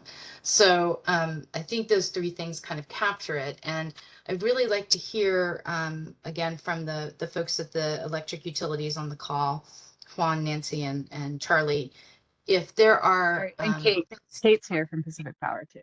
Kate, I miss Kate. I'm so sorry, Kate. And Kate. If there are things that you think would be beneficial to helping you with some of these types of rate considerations, and it could be broader than just things that could be happening at the PUC. It could be what kinds of data or information do you need to be able to assess these types of rates, whether it's costs or benefits. I'll jump in from a consumer-owned utility perspective, and I think it's probably broadly applicable. But you know, to the extent that any load contributes to peak hours, you know, there are going to be costs associated with that, and so we do extensive rate analysis and cost of service analysis, so we really know, you know, with a pretty high level of detail what it costs us for those loads to, you know, drop into those high load hours. You know, so there's not a whole lot of analysis or I think change in how we look at those costs that are going to impact what we eventually have to, you know, pass on to one of our members or, you know, any kind of user. What does, of course, help with that a lot on a lot of levels is being able to shift that load to off-peak hours. So, you know, one solution would be to add, you know, battery storage at some of those places that, you know, chargers, when you have a high, you know, charging need, to be able to shift those off-peak. That's something that could be probably looked at from a policy standpoint. I think also I put this, I think, on both of the last topics, was a really open and simple way to universally do load control on EVs. So from a policy standpoint, to be able to you know, shift load off of peak hours, there's just kind of going to be this hodgepodge of methods for doing that. And I think and this is probably something to be addressed on a federal level, but I think could probably be done with a few states working together to require like an open source load control mechanism, software based. Most of the vehicles that are being sold now are always connected. And there's just probably a really good opportunity to try to aggregate that data so that we could make any EV on our system that was opted in could simply move off peak. But from a rate standpoint, probably I don't know that there's much help or much opportunity for us to adjust that. Can I ask a question, Charlie and Juan? The time of use rates haven't been used largely, maybe at all, for consumer and utilities, and there hasn't been a need like that. It wasn't something that was necessary up to today, but that's something that a lot of investor-owned utilities are starting to look at and implement as a way to help shift off peak. Is there a barrier to doing that? Is it just simply the price signal isn't there yet, and it doesn't make financial sense to have that complication in your rates at this point in time, or what's the barrier there? Help me understand a little bit more, and then maybe I might come up with a solution. I would say that it's in some ways there's not a barrier there, and it's not necessarily a bad thing. But like as a not-for-profit, we can pass on if we can create savings by doing a time of use rate, then we can pass that on to our members. But the truth of the matter is we have much lower rates than most of the folks around us because we have access to BPA Tier 1 power. And the way that BPA calculates their costs, they don't send much of a price signal to us. So I think it's easy to look at it as maybe a negative thing, but also it means that our rates are just naturally lower. So that's not a bad thing. But I'll leave anybody else who wants to weigh in on that. That's helpful. We could raise our rates a bunch and then give people a break on top of that. Oh my gosh, that was certainly not an idea of mine at all.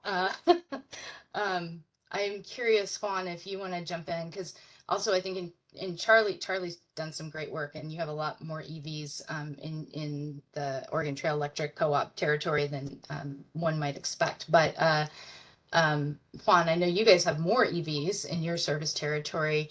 Where are you all at with time of use rates? Is that something that you see a barrier to and potential solutions with?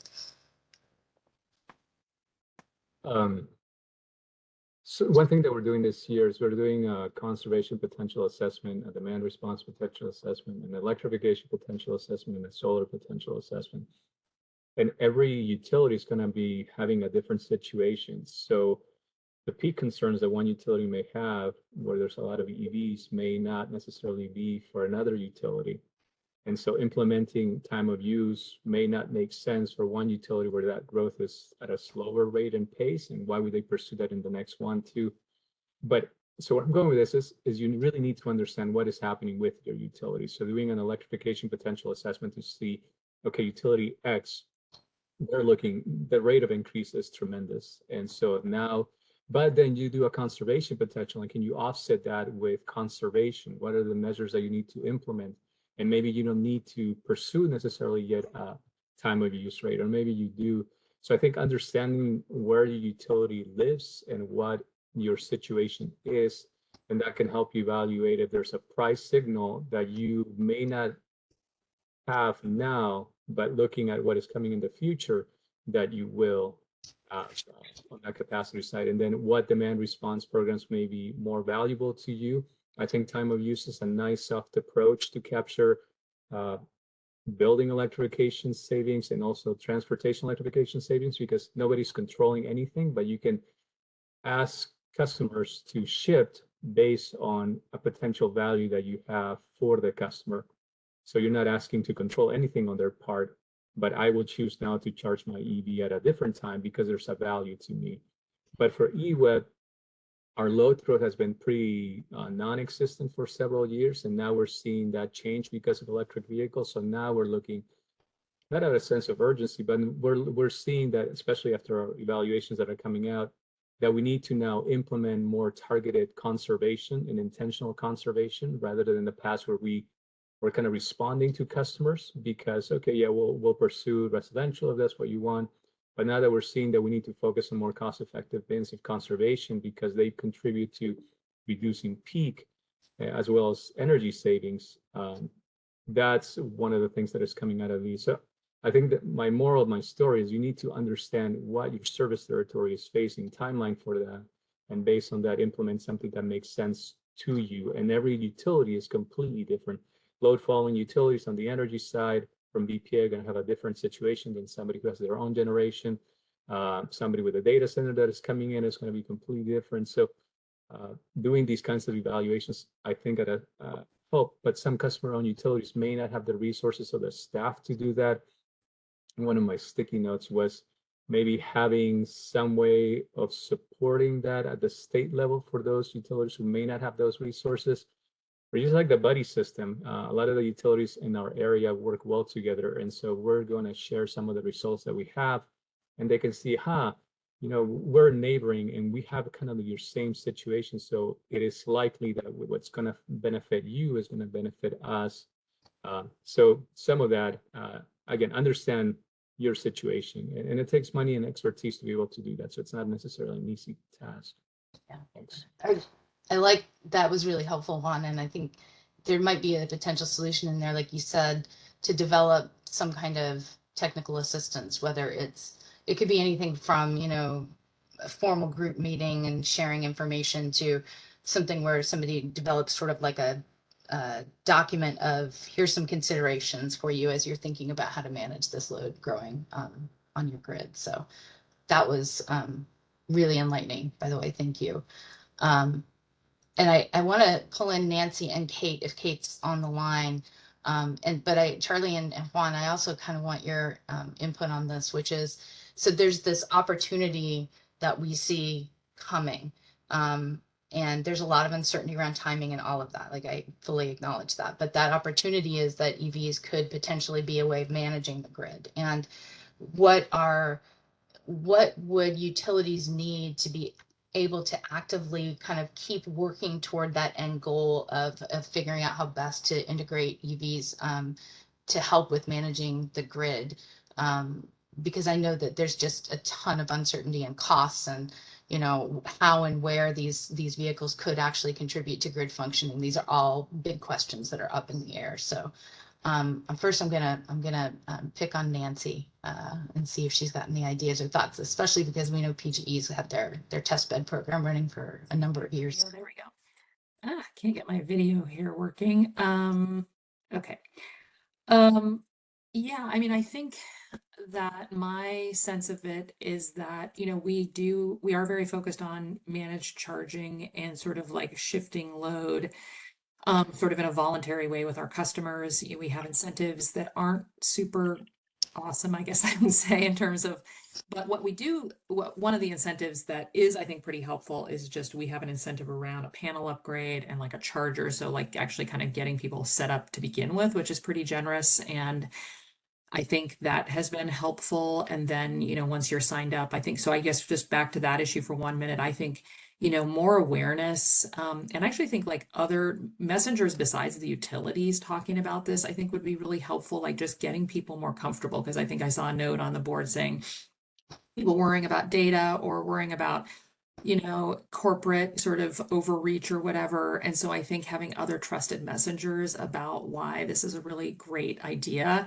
getting people more comfortable to be kind of part of the solution here, because I think that's like the first step, because we really don't have the sort of vehicle to grid capabilities at this point. We do in school buses, and I think that's where we're seeing some interesting opportunities there, and kind of using like the battery is kind of like a huge, I don't know, it's a really crucial resource, so that we really see the benefit of that. And we're doing a lot with our clean fuels dollars to support that.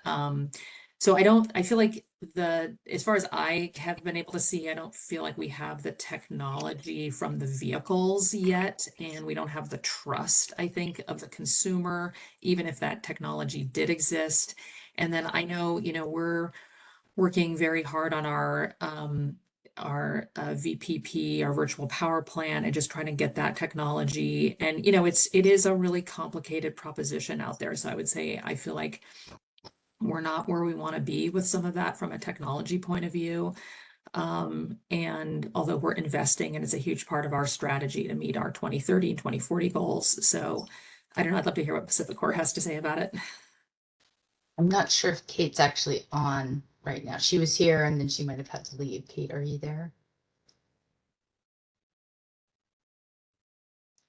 I'll add, Nancy, to what you said, that several things rose to the top for me about what can be done now, because one of the things we're looking at in the energy strategy is sort of what are the near-term things, policy actions that can be taken to move us along, and that familiarizing people with the concept, alone, and then thinking about the as you mentioned, like the cybersecurity issues, and how people can feel like it's a trusted source and not uncertain and unknown. That having some work in that area to familiarize people. And I guess I'm also curious. May I add something? Absolutely, Juan. Thank you. So I'm a firm believer in data-driven decision making. And so one of the things that OTA has provided is data on electric vehicles in a utility service territory. So making that available to utilities would be extremely helpful, especially when you can tie that at the transformer level and be able to see what the load, how that may be affecting different loads. And from that, being able to find a value and looking at programs and efforts, not as a peanut butter approach, but a geographical approach. And that's up to the utility to evaluate that data and be able to assess in this area, we're seeing a high increase in electric vehicles over the next 3 years. And then you can make projections, and our capacity is limited or it isn't. And so we would need to invest, whether it's energy efficiency, where it is, but some utilities may have metering that has the technology to be able to assess that and determine that an EV is being plugged in or a certain load of a certain type is coming online, and so they can assess that that's likely an EV. But other utilities may not have that, and so the data that you make available and having that be consistent and provided to utilities who need it, prioritize those who actually need it, so that they can make those assessments and evaluate that information. So again, a data-driven approach to whatever programs make sense for that institution, entity, excuse me. Thanks. Thanks, Juan. That's great. And I have to flag that Odo has a program in place to work with the consumer and utilities, and we've done it with eWeb to help map where EVs are existing on their system. But obviously that doesn't tell you where they might be coming online, other than we know EVs tend to show up in the same places. Once one person has one, they tend to go quickly in the same area. And I noticed that Jana has her hand up. Jana, what potential solutions do you have? Thank you. I just wanted to suggest that you reach out to Jason at Titan Freight. I went over there a couple of weeks ago. They've got a couple of Class 8 battery electric trucks, and they have a couple of applications where it's working for them. But he has done a very deep analysis of the cost, the cost of electricity to operate those trucks. And it's easy to say, and I did in many of my notes, that time of day charging is less applicable in the commercial sector because it's time is money when you're hauling freight. So, but if you've got specific routes, he's done some analysis about how to manage that time of charging that I think you would find enlightening. So I would just suggest you chat with him. I don't think he's here today, so. That's great. We appreciate that. We're always looking for good information. So I thank you for that. And Brett, I see your hand up. I just want to comment on one thing there, which is the cost piece. I think PGE, you all have a really great, and I think PAC does too, a really great program where you work with fleets when they're thinking about going electric. And I think that's one of the things that you would assess with them would be the costs for their electric fuel, as it were. And has that proven to be a barrier in any way, shape, or form when you're talking to folks that you're aware of, Nancy? I know. I don't know, to be honest with you. But I do think that sort of like pre-planning is a big part of what our fleet program does and really works with those customers up front on all the kind of the whole package of that, of what their investment could be. So, I can get more data on that if people are interested. If we've had folks not want to pursue this, I think by the time they get to talking to us, they're probably pretty invested in A lot doing of it, research. but Yeah. I can't say for sure. I'm curious because the barrier has been brought up that the electricity costs are significant, and so understanding like where exactly that tension is helpful to coming up with potential solutions, which we're trying Because to I would do. just, one thing earlier, I would just say too, in terms of rates, and I'm definitely not a rates expert. It's a really complicated piece of the work that we do at utilities, but you know, I think a lot of what is driving our load is data centers and other kinds of load right now. And I would say EVs really are not, my impression is not really a huge driver of load. And so a lot of our conversations with the legislature and with PUC are really around looking at the sort of rate classes for those other industrial customers and particularly data centers and things, and how do we sort of recover those costs and make sure that those really get spread around so that we're not paying more than we should for that, to protect, I think, our other customers. So just say that is a big part of the conversation happening right now. That's really good, and I have more questions around that, but I do want to go back to Juan and maybe Charlie around what is happening at your utilities, thinking to that future of potentially using EVs as a resource. Just before we tangent off. Oh, I'm so sorry, Brett. I did forget. You had your hand raised. Go ahead. By not calling out Nancy, but just the concept that rates are and certain rate schedules are very challenging. Expecting fleets to be able to understand this easily, as it is beyond not core to their operations. And so definitely applaud utilities for working with fleets on this. And it's an idea I put in the new policy side of it, is potentially some risk of loss or grace period policies. So when a large fleet does electrify, and I'm not going to kiss and tell with any fleet names of my customers, but we had fleets that did not have everything in place perfectly, did not have demand charges well understood, did not have tariff schedules well understood, and got hit with like 54 cents a kilowatt hour the first time the first couple months they implemented these trucks. To put that in perspective, that's like paying $9 a gallon of diesel. And I have a fleet in Southern California that has $1 million a month electric bill. And that $1 million is supplanting what used to be a diesel, going to a fossil fuel provider. But it's still a lot of money. And the elasticity of that money as it relates to the utility rates and the demand charges is something that they have never experienced before in the fuel markets. So they need to have some sort of backstop and risk of loss measures in place, because again, these folks are responsible for moving America's freight in the backbone of our economy.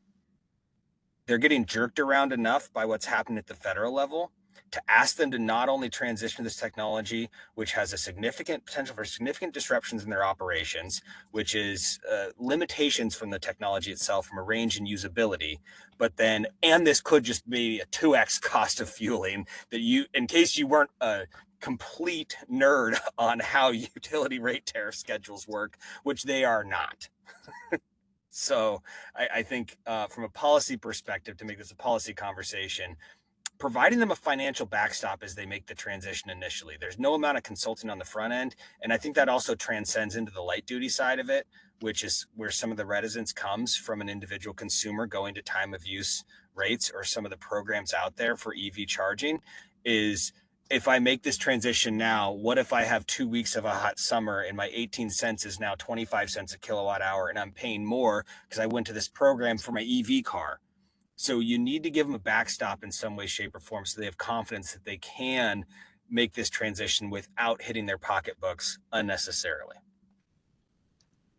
And I'm hearing more transparency around actual costs. I agree, rates are very complicated. And so that when fleets are making some of these decisions, they've got a full picture of what their costs will be. And a grace period. Mm-hmm. There's some sort of grace in some way, shape, or form. So if they get it wrong, it's not their first quarter of electrical bills are, 2x what they should be. Can I just ask, Brett, do you have any sense of what that might look like? Like you mentioned risk of loss measures. I'm not familiar with that term. So like, what is an example? Would the state step in and provide that support for the first few months of operation? Is that something that is worked out with the utility? What are you envisioning here? From a policy perspective, I do think a state backstop would be great. Obviously, funding's an immediate challenge there. The utility should have a vested interest in this, though. And so they should have some skin in the game that their power is being used efficiently and effectively for their grid, which is what these initiatives are here to support.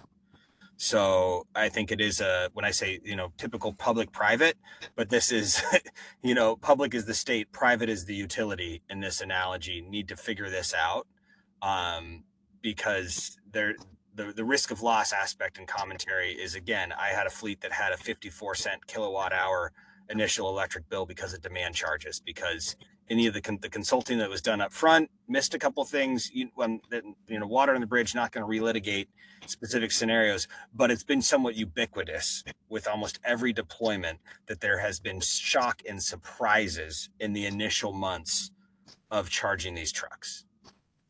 And that hits them financially, which is a further barrier to fleets wanting to dive in with both feet ready to go. Yeah. Actually, Brett, I'm so glad you jumped in because you just teed up the question I was going to ask, which I'm going to throw out to the utility folks again.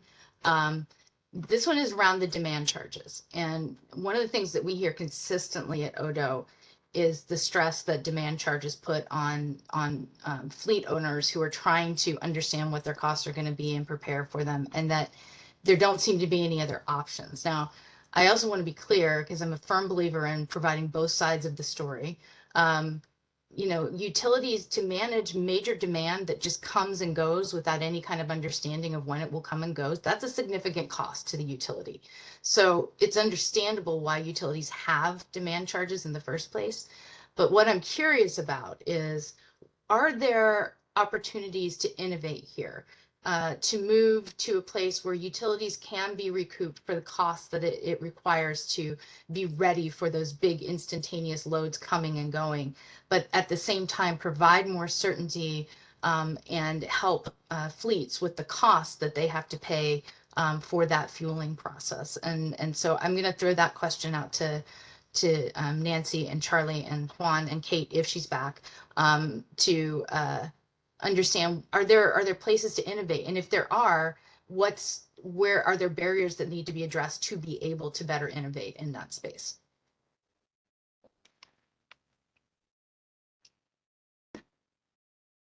I do not work on rates, just to clarify it, so my response is not based on that. But it seems like if you do, and Brett, I hear that when in your example that you were citing, maybe the consultant missed some things. But if you're doing your homework ahead of time and working with a utility to assess what your fleet electrification plan looks over the next 1, 2, 3, 4, 5 years, how many vehicles, what the EVSC infrastructure looks like, what kind of power needs for that over the next, again, timeline of 5 years, whatever it is that your fleet electrification timeline looks like.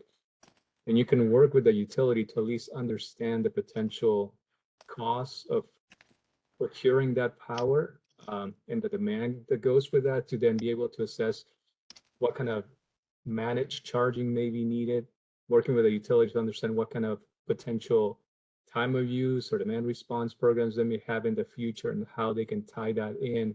So at the very least, it's a known, somewhat better known risk than not.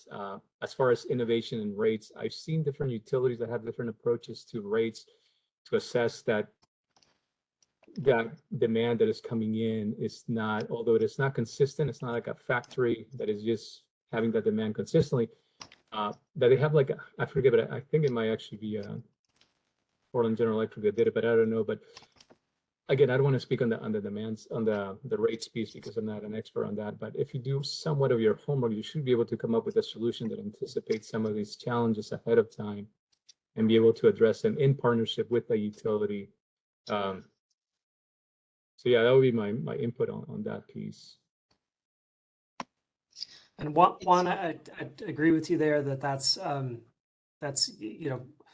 whether it's forward modeling that can help the customer understand kind of better what they're getting into, but I'll also say demand charges are one of our have always been a hard concept to communicate and to work with our members, and it's probably the number one thing that I talk to members about. It's handed up the food chain to me because you really have to it's a tough concept to communicate. And I see a lot of other utilities, especially consumer owns, that are going to all demand rates. So even their residential customers have demand charges. And while that works well for a cost recovery mechanism, it doesn't send a price signal that's particularly useful to the end user. So I do think time of use is a better mechanism than demand. And I think it's if done in a straightforward manner can be, I think, easier to work with. But ultimately, I think this is a generation and technology kind of issue. I tend to think of EVs as just another load. That's kind of how I've tried to talk about them in my utility, to say it's really not any different than a closed dryer or an electric range. But it is, it's something that has its unique profile, but is really very similar. So this type of load, intermittent loads, has been something that utilities have had to deal with since the dawn of time, and I think we've pretty thoroughly explored that.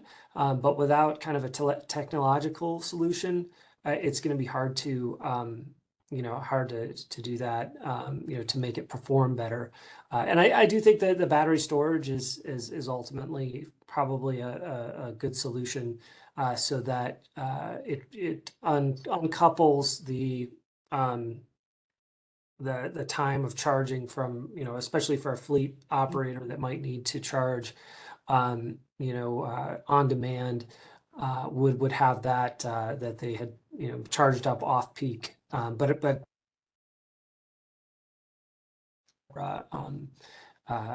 especially a small fleet or small location to have to set up initially. Thanks, Charlie. I love that. And I had this crazy idea, which is if the state is plays a role in incentivizing in any way fleet transformation, maybe solar and storage, which Odo has incentive programs supporting that for those businesses, might be something that needs to go part and parcel with some of those discussions. I could see that as a potential solution. We're running out of time, but I want to give just a few more minutes. Jillian, don't kill me, because I've been hearing a lot from the utilities, which is great. You guys are central to this discussion. But I kind of want to throw out there, in particular, Jamie, Ingrid, Brett Morgan, and Tanya, from the perspective of people that you work with and their concerns about electrification of fleets, and utility rates. Is there anything you want to contribute to this conversation, and places where you see solutions from the customer side of things that could help address some of these rate challenges?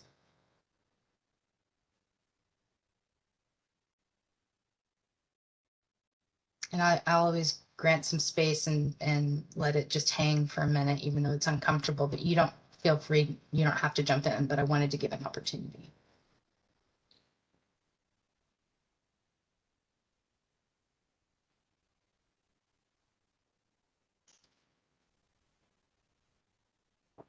I'll also just say, Jessica, we can also move the conversation beyond rates. If there's anything else that folks want to contribute around, utility processes, data sharing, interconnection, managed charging, things like that. We haven't really talked too much about those topics in this section yet.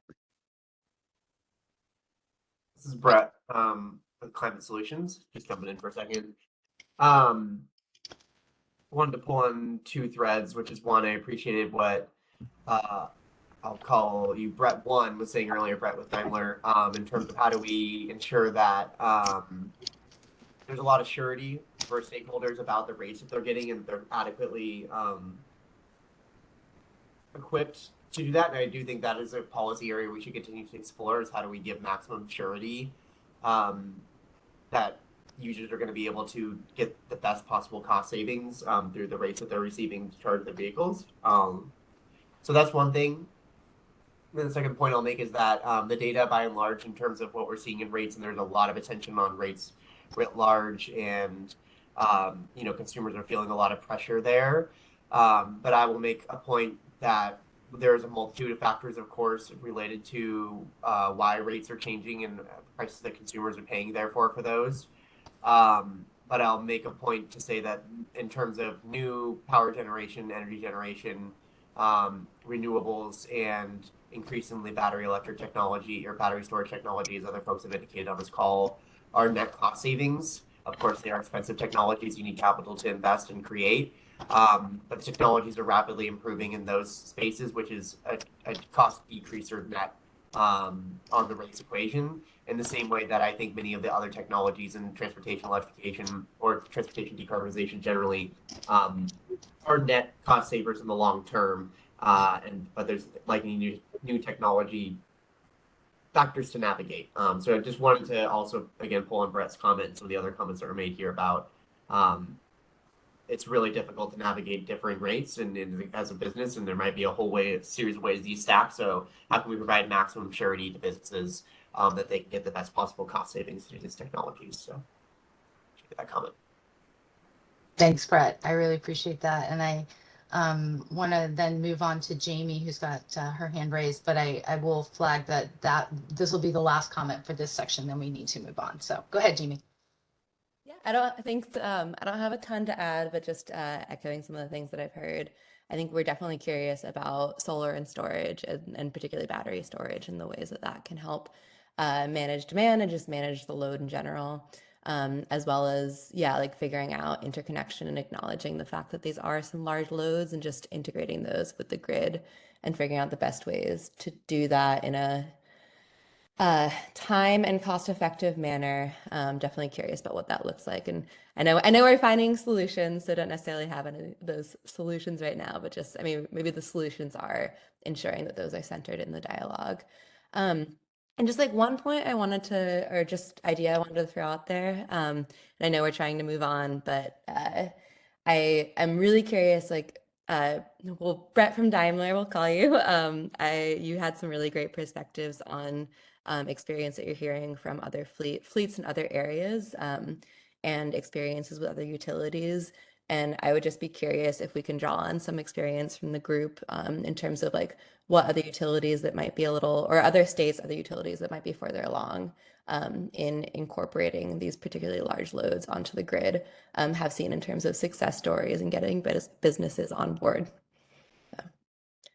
Yeah, I think that's a great question, Jamie, and I'm gonna move us on, but to that point, Brett and others, I would, Jana and Brett in particular, I would love to hear what fleet owners need to understand before they could even contemplate a potential to go to electric. So recognizing all of the barriers that both of you have shared with us, but we also need to know what the gaps are in their understanding and knowledge so that they can go into these types of discussions with armed with a lot of really good data. So with that, I thank you all for the conversation, and I'm going to send it back to Jillian.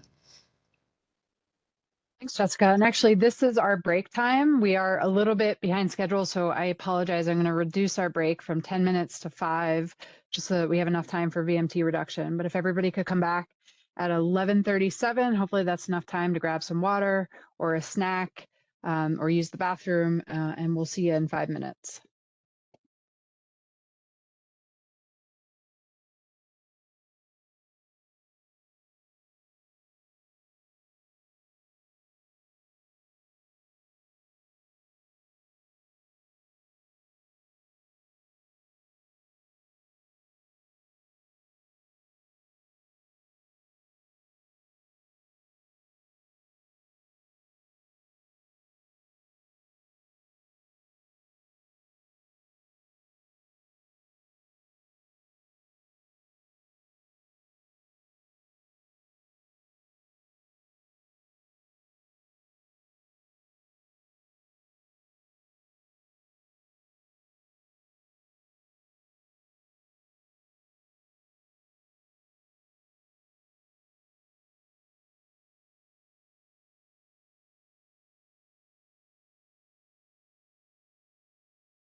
All right, it is 11:37. I'm going to wait until Jessica and my team, Edith, I'm not sure if you're back, if you could share your screen, get us back to the slides, and we'll get started again.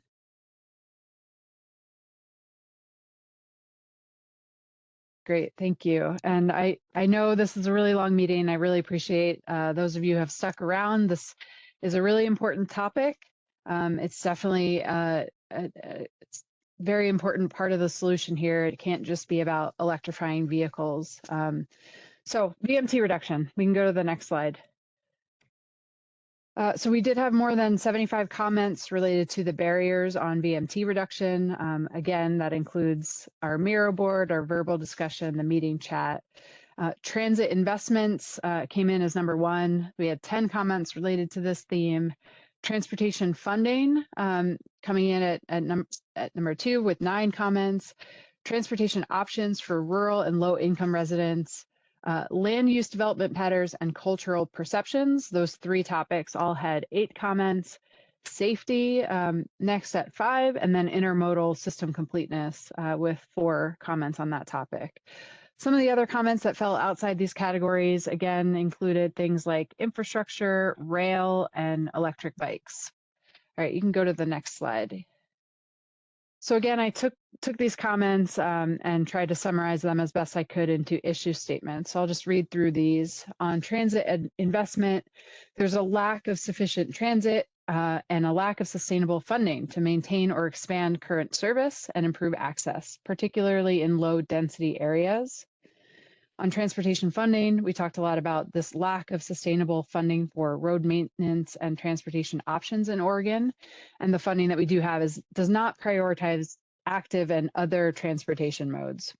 On transportation options for rural and low income residents, many rural residents and people with low incomes face longer distances to reach essential goods and services, and lack viable alternatives to single occupancy vehicles, including transit and ride sharing. On land use and development patterns, many development patterns favor vehicle travel, and policy changes encouraging transportation options are still catching up and are sometimes overlooked for targeted industries. Cultural perceptions, there is a cultural preference for personal vehicle ownership and use and a negative impression of and a lack of education around the value and benefits of active and other transportation modes.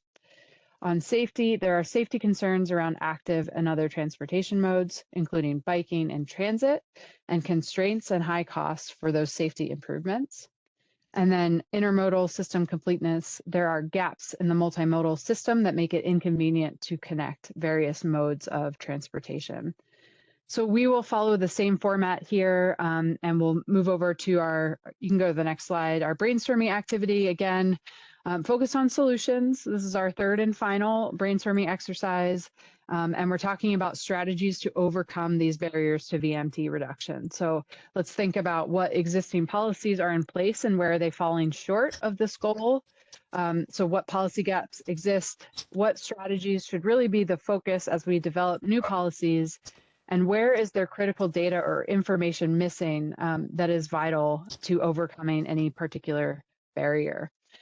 So with that, I'll ask everyone to navigate back over to your Miro board, scroll down to that 3rd section on VMT reduction. And Josh, I see you shared the screen, so I will turn it back over to Jessica. I think we're going to have 10 minutes of quiet time. Oh, I'll just mention too that we haven't had time to go back at the end and just give folks time to read through others' comments and express support. So we'll just do that at the end of this section, and you can go through back all 3 sections, have some time to read through and add support if there's a particular policy or strategy that you feel like is really important and you want to kind of second that idea. So we'll do that at the end for all 3 topics. And with that, Jessica. Thanks, Jillian. So I think we're all getting familiar with Miro and how it works, especially with Brett's great guidance on the right click. And so I'm just going to jump in and remind everybody we're here to talk about potential solutions. So if you want to throw the barrier into your sticky note, but at the end, and this could be solved by, and then add to that, that would be great. Or you can just bypass the barrier altogether and just say, here's the solution. So we've got 10 minutes for this activity, and I will come back when you've got about 2 minutes left. Jessica, this is Jeff Hammerland. I'm wondering Yes. if Fred could give me a little tutorial either during this 10 minutes or later, assuming we're going to use this tool again, because I'm afraid I'm suffering from old manitis. I'm not quite understanding how to do it. And I want to, and this is an area that I'm particularly interested in, this particular barrier. So Absolutely. So I can give a brief overview, and if you know, everybody else who's working, try and tune me out the best you can. Yeah, mute. Right. So I can see that what's on the screen, but I don't have the access to the self. So first of all, do you have the Miro board access, Jeff? Do I have what? Do you have the Miro board up on your No, I do not. Okay. Josh is going to drop a link in the chat right That's what I now. need. If you could click that link, and that'll bring you there. Yeah. Cool. Okay. Jeff, you might have to copy and paste that link into a browser. Sometimes easier that way. I'm not even seeing. I've been singing some things through the chat, but I'm not sure if they're getting there, and I'm not receiving anything on chat. So I must be doing something wrong. I'm so sorry. You might need to click on the chat feature in the I bottom right. did. And there's no messages that I'm seeing. It just popped up for me, Jeff. Check again. Okay, now it's copying. Okay, okay, good. Now Jeff, that link is broken because the equal sign stops the hyperlink, so you need to select that entire body of text. Okay, and then put it on the browser. Okay. Yep. There's mild hope for me. If you need an extra gig, you can Twilight as our Miro expert here. Seriously, I was already getting a lot of good tips. We need your help in all these meetings. Not. My wife already says I'm spread too thin with all my jobs. Okay, I'm going to copy this time. It's going to be copied. Okay, that's a good sign. It wasn't before. I'm using Safari. Maybe that's part of the problem. Let's see, copy.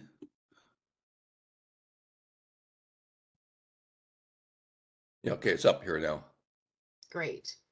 So once it's up, one of the first things that you can do is with your right mouse button, just click anywhere and you can drag the screen around. Okay, hold on. Right mouse button. And go to. So you're going to want to go to topic 5, actually. No, wait, it is topic 3 now, which is down at the bottom, VMT reduction. 5, yeah, brainstorm 5. Yeah. Okay, and then visiting, visit, or visiting. Yeah, you don't have to worry about all those arrows that are flying around. Just ignore those. Okay. But if you zoom in, you can see the different colored stickies have a different barrier. So, for example, the yellow are for transit investment. That's a barrier. Yeah. So if you've got a solution for that barrier, you just want to double click inside one of those stickies. Okay, it's coming up. It finally came up. Okay, good. It just was very slow for some reason. We're having internet issues as well. Okay, there I'm like transit investment, transportation funding. Yeah. Knowledge development kind of. Okay, I'm good. I think so. And then I just click on any of those little stickies. Yep. Okay. And then just double click in one and you can start typing right away. Okay. And don't worry about moving them. Just get them in there and we'll have them then for our records. So. Okay. Great. Thank you. This point was made, Jeff, but if you hit spacebar while you're clicking and dragging, you move around if you're zoomed in.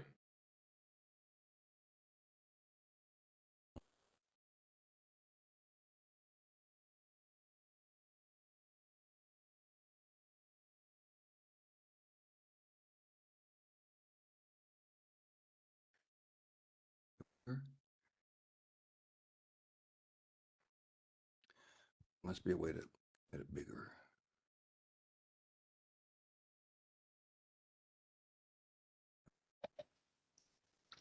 How do I make one of the stickies bigger? It's a tiny sticky. Can I enlarge it? I'm sure I can.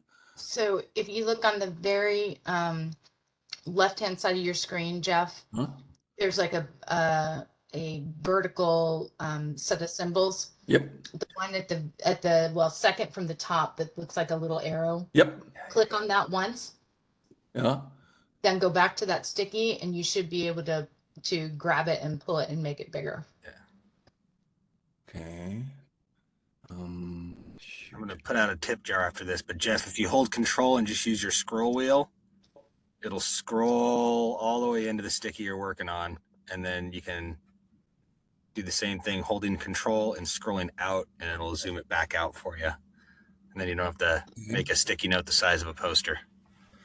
It says bring to front. Is that what I want? No, I don't want that. It's still not getting bigger. If you just type in it too, it'll adjust the font size to fit within. All right. It's just so tiny. My eyes can't see it. Oh. So if you right click on the sticky, and then I know that that menu pops up, but just ignore it and go to the outline around the sticky. Okay. And then grab it with your left mouse button, and you can pull it down to make it bigger. Yeah, I'm using the. I'm not using the mouse, so I'm just using the tab. All right. Well, anyway, I'm gonna just I'm gonna write it down in a Word document and send it to you by text. I'm sorry. I'm trying. No worries. Okay. And thanks, Brett. I will contribute to your tip jar. Next time I'll use my bigger computer that has a mouse.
When we say multimodal in this context, it is specific to like public bike.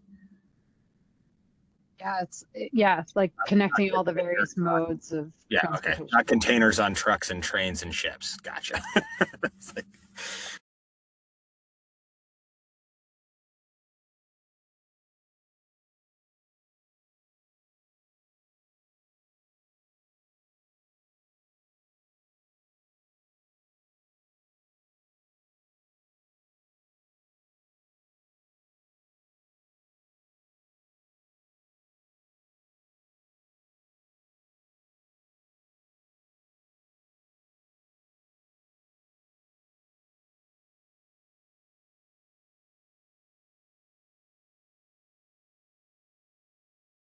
We're down to 20 seconds. I completely missed the 2-minute mark, so I'll give you just a little bit longer, but wrap up your thoughts and then we'll start our discussion. Okay. Send this chat.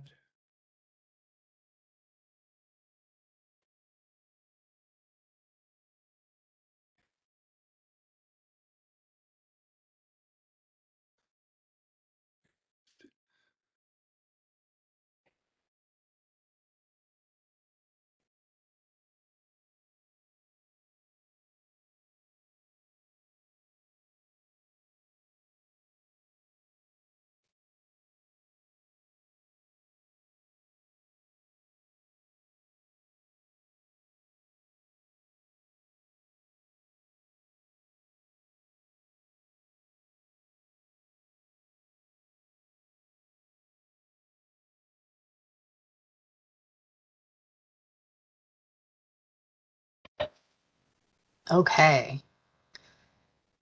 I think that we are going to move into the discussion point of this exercise. So I see a lot of stickies around funding for transit options. And just to name a couple, I mean, there's a lot. I'm not going to be able to read them all, but the state should allow districts to utilize other funding tools by ordinance, not ballot measures. The state, so sorry, I lost what I was going to say here. Let's just roll it up.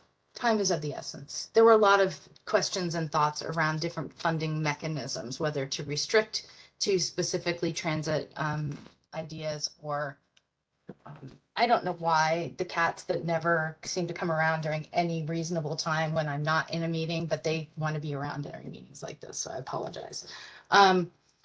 Or funding that is different, innovative around transit. So I kind of want to open up the floor to think about ways that funding could be pushed towards transit. And then I think I'll move the conversation after that into the realm of like, what do we need to do to encourage or make transit the option that people want to take will sort of be my next tack. So be thinking about things that you might want to discuss there. So initially, I think I'll just open up. Does anybody want to chat about funding for transit and provide sort of their solutions are? Really quick, Jessica, I'll Yeah. let everybody think about that question, but I do, you read one out that I do actually want a little bit more detail on. And that was state should allow districts to utilize other funding tools by ordinance, not ballot measure. So I'm curious if whoever wrote that can just talk a little bit more about that. What other funding tools are we talking about? Just elaborate on that, if you will, so I understand it better. That was me. This is Tanya. So depending on the type of district incorporation, the districts have more authority with regard to taxation. So the way that the Rogue Valley Transportation District is currently organized under a particular, district statute, special district statute, we're not able to actually issue an ordinance to impose, for instance, a payroll tax within our division, or our district. And I believe Lane Transit District has that authority under their organizational structure. So what we end up having to do is go out for always a ballot measure. Every 5 years we go out for a serial levy, and we continue to increase that. But I feel like there needs to be a few more tools for some smaller and medium-sized districts, and that would be a way of potentially allowing it, is just opening up the authority statutorily. Great, thank you, Tanya. I really appreciate that elaboration. That makes sense. That's helpful. Thank you. Other thoughts around, solutions people had for funding? I saw one topic in there about limiting CMAQ funds to transit. Others that have solutions on where money could best be pulled from to serve transit needs.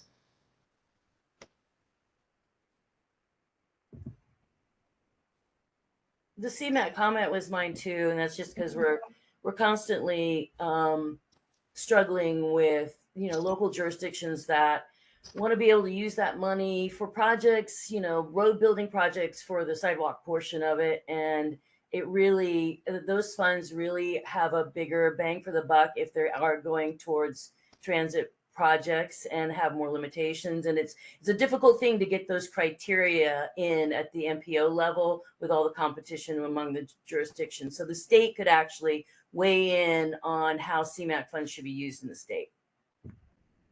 Thanks. That's helpful. I heard a hand go up. Sorry, it always takes me a minute to figure out whose hand went up. It was mine. This is Jamie. Go ahead, Jamie. Hi. Yeah, and you feel free to push this off if this is not the right time or place for this conversation, but I am very curious about if folks are following the legislative transportation package, and just acknowledging that that's probably going to greatly impact a lot of the funding that we're seeing, and and where we need to go moving forward. So yeah, I'll leave it up to the facilitators if you want to have that like open that up now, or if that's just something to flag. I guess I would just say, I'm sure folks are aware of what's being proposed. We obviously don't know what will pass. And so if there's any particular aspect of that proposal that you think is a good policy idea, to write it down on a sticky, because, you know, if it doesn't pass, then it could certainly be a recommendation to come out of the strategy if, you know, if we sort of deem that to be appropriate. Jessica, I don't know if you want to add anything. I think that, you know, that's, I just want to flag for everybody, that's been a challenge of this process, and we didn't really have a choice in the timing of when we were going to be holding these meetings. We knew they were going to have to occur during session. We're not here to debate or talk about specific bills, but we know that a lot of ideas that our bills are built on are things that people have of interest, and all those things are definitely things we want to hear from all of you about. Anybody have anything to add on that point then? I'll just say that the Oregon Transit Association, you know, has been supporting a portion of this package, which would just increase incrementally over time the payroll tax that is applied throughout the state, so that we can get to at least 4% sooner than later because of operating costs. And so that's a very easy fix, and that money just goes into the STIF funds, and it's a grant program to the districts. And so that's an easy thing to actually support, but it's all the pieces coming together if we're going to end up getting a package out of this session. So, yeah. Yeah, that's an important piece. Okay, I saw, well, Brett's hand was up and now it's down. Brett, did you have something you wanted to add? Or was it said already, which happens to me all the time? All right, Brett, I'll come back to you in case, but Jeff's hand is raised. Jeff, why don't you share with us what you're thinking? Sure, thank you. Well, first of all, just since I'm new to this group, I want to introduce myself. I'm Jeff Hammerland. I'm a semi-retired professor at the Hatfield School of Government, where I taught urban planning courses and energy policy courses. And gosh, 25 years ago or something like that, when Governor Kitzhaber was still our governor, I was actually on his panel looking at these sorts of issues, and I was deeply involved in the I developed the report out of that committee on transportation issues. So what you guys are doing now is so much further advanced than where we were 25 years ago. I'm just awestruck, and congratulations. I'm learning a lot. The issue that I'm interested in focusing on comes from my time when I was deputy mayor and senior transportation planner with the city of Beaverton years ago. And that was a time when the Land Use Conservation Development Commission had released something called the Transportation Planning Rule, which was insisting actually all local governments in metropolitan areas in Oregon to revisit their codes, their development codes, their building codes, all their rules and regulations to see if they can be made more pedestrian, bicycle and public transit friendly, and less centered around supporting single occupancy automobile travel. So that's the area that I'm very interested in bringing to this discussion. It is not necessarily funding, it's what we realized to our shock and dismay is all of these codes that we had, this is not just Beaverton, it is all over the state, in Bend area, et cetera, were all centered around encouraging single occupancy auto travel, and frankly, discouraging other forms. So and what we did during that process was deal with the low-hanging fruit. Like if your stores coming in, they have to have bicycle parking. They have to have covered bicycle parking at certain sizes, reducing cul-de-sacs, encouraging public transit to come right up to the middle of this, right in front of the box stores, big box stores, rather than 5 blocks away. Just lots of things, but they were the low-hanging fruit. And what I'm recommending is that we think about what we can do now, like Paris and a lot of other cities are doing, to really rethink this so that we will have much less need for single occupancy travel when we could have other options. So that's where I hope to contribute. So I think there's a really interesting question, Jeff. And first of all, it's heartening to hear that we're further along. The worst thing to hear is we're having the same conversations we did 25 years ago. Yeah. So I'm going to throw out there to some of the folks. I know that Ingrid's on the line, and I think, I'm not sure if City of Eugene's on the line or not, but I'm curious, like in some cities that I've visited recently, like Denver, they've built some streets in that are walkable only. And it's, it's a small thing. It's usually one thoroughfare and only for a short, amount of space, maybe a mile or two. But are these things that cities are contemplating? If so, what are the barriers? What support would they need to create sort of that first foray into more walkable, other modes of transit type of, or transportation type of areas? And I see Ingrid's hands raised. Yes, I got Ingrid to come off mute. Go ahead, Ingrid. Yeah. So I think part of the barrier that keeps transportation departments from creating more pedestrian friendly zones is parking revenue. And I'm sorry, this is a theme that I keep coming back to. It's transportation funding. Our transportation funding model is not set up to do any of the work that we're talking about right now. And so we fund our streets, our potholes, our maintenance with a variety of different things, including the gas tax, parking revenue, and some, trickle down state funding that we get. And if we take parking away, we're already in a funding hole for our transportation system. And so if we take that parking revenue away, which is what we need to do if we're going to have a zero emission zone for pedestrians, we don't have the ability to be able to fund basic services. And so I think all of this comes down to a funding model, like coming up with a funding model that actually incentivizes and makes it an easy, no-brainer choice for people to be able to choose transit, biking, and walking, because it's the easiest, most efficient thing to do based on the cost, making it more expensive to drive SUVs, making it more expensive to drive heavier vehicles, and at least kind of like moving towards going in that direction and phasing out this reliance on fossil fuel revenue. And I know that there's a lot of regressive impacts to that. And I think that there's ways to be able to get around those regressive impacts. This isn't rocket science.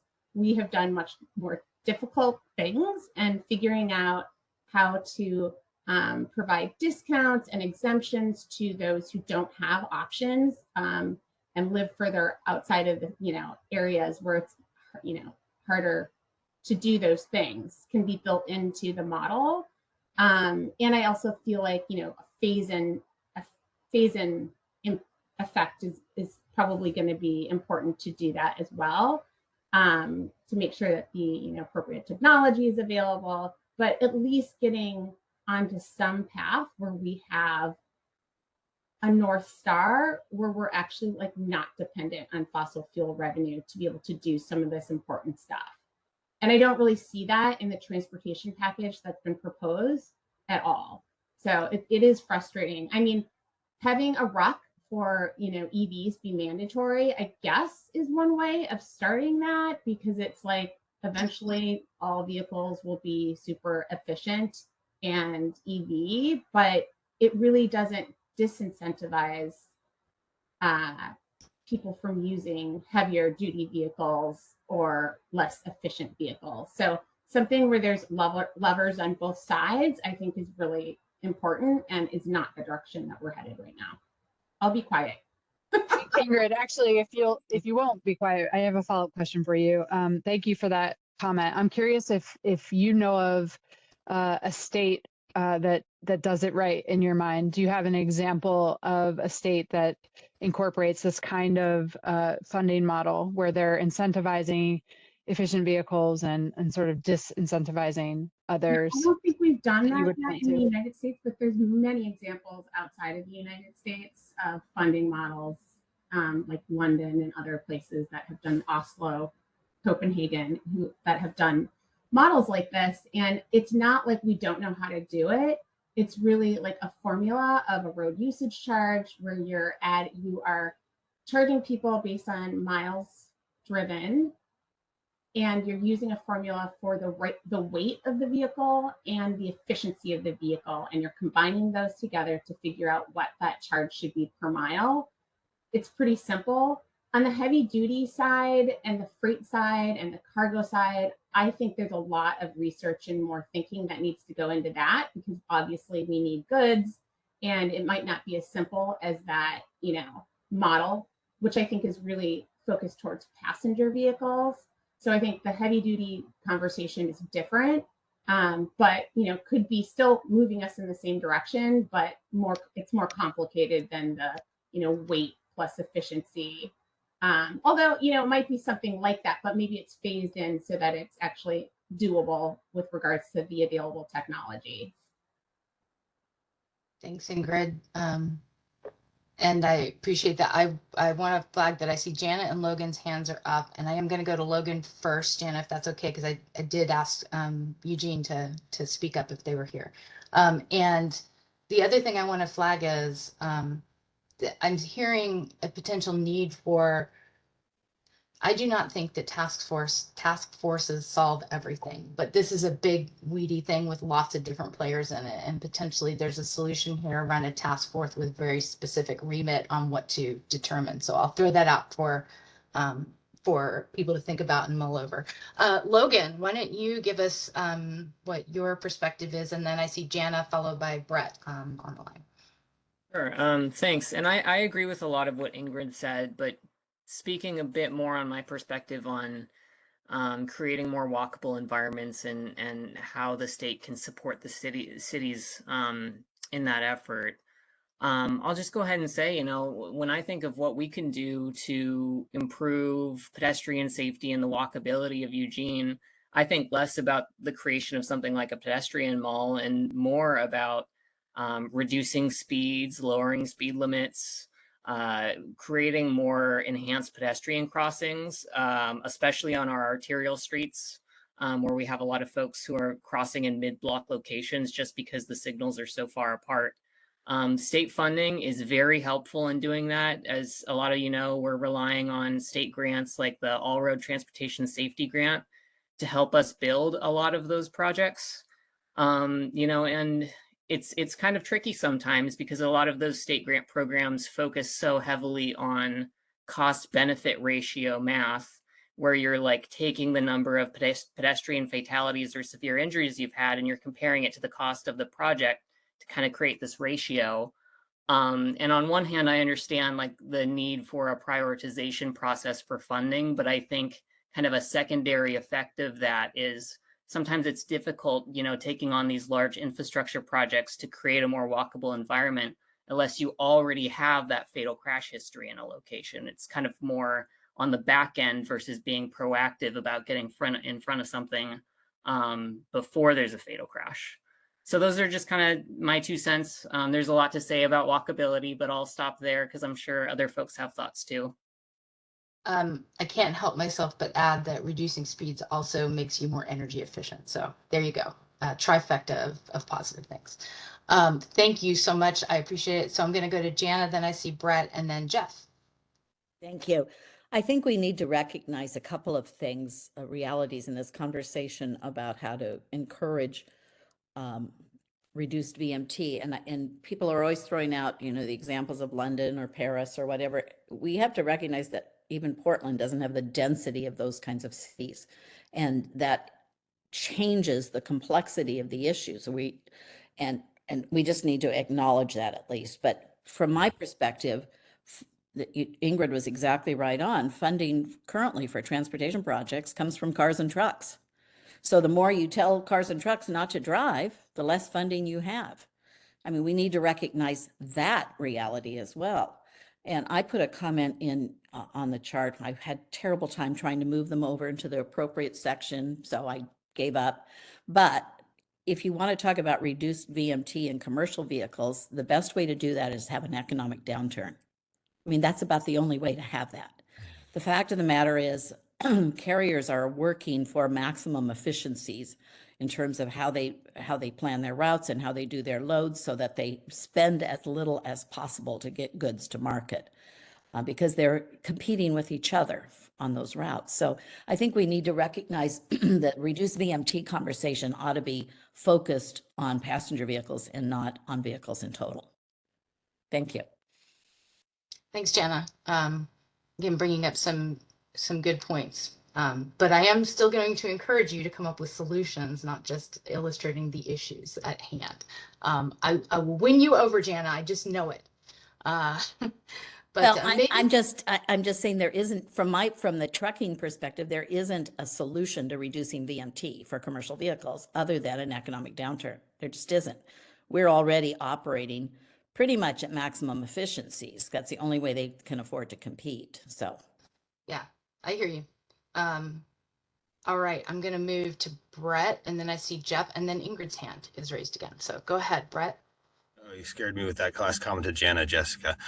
So from a solution perspective, yeah, I'm going to do Daimler real quick and then just general member of this committee.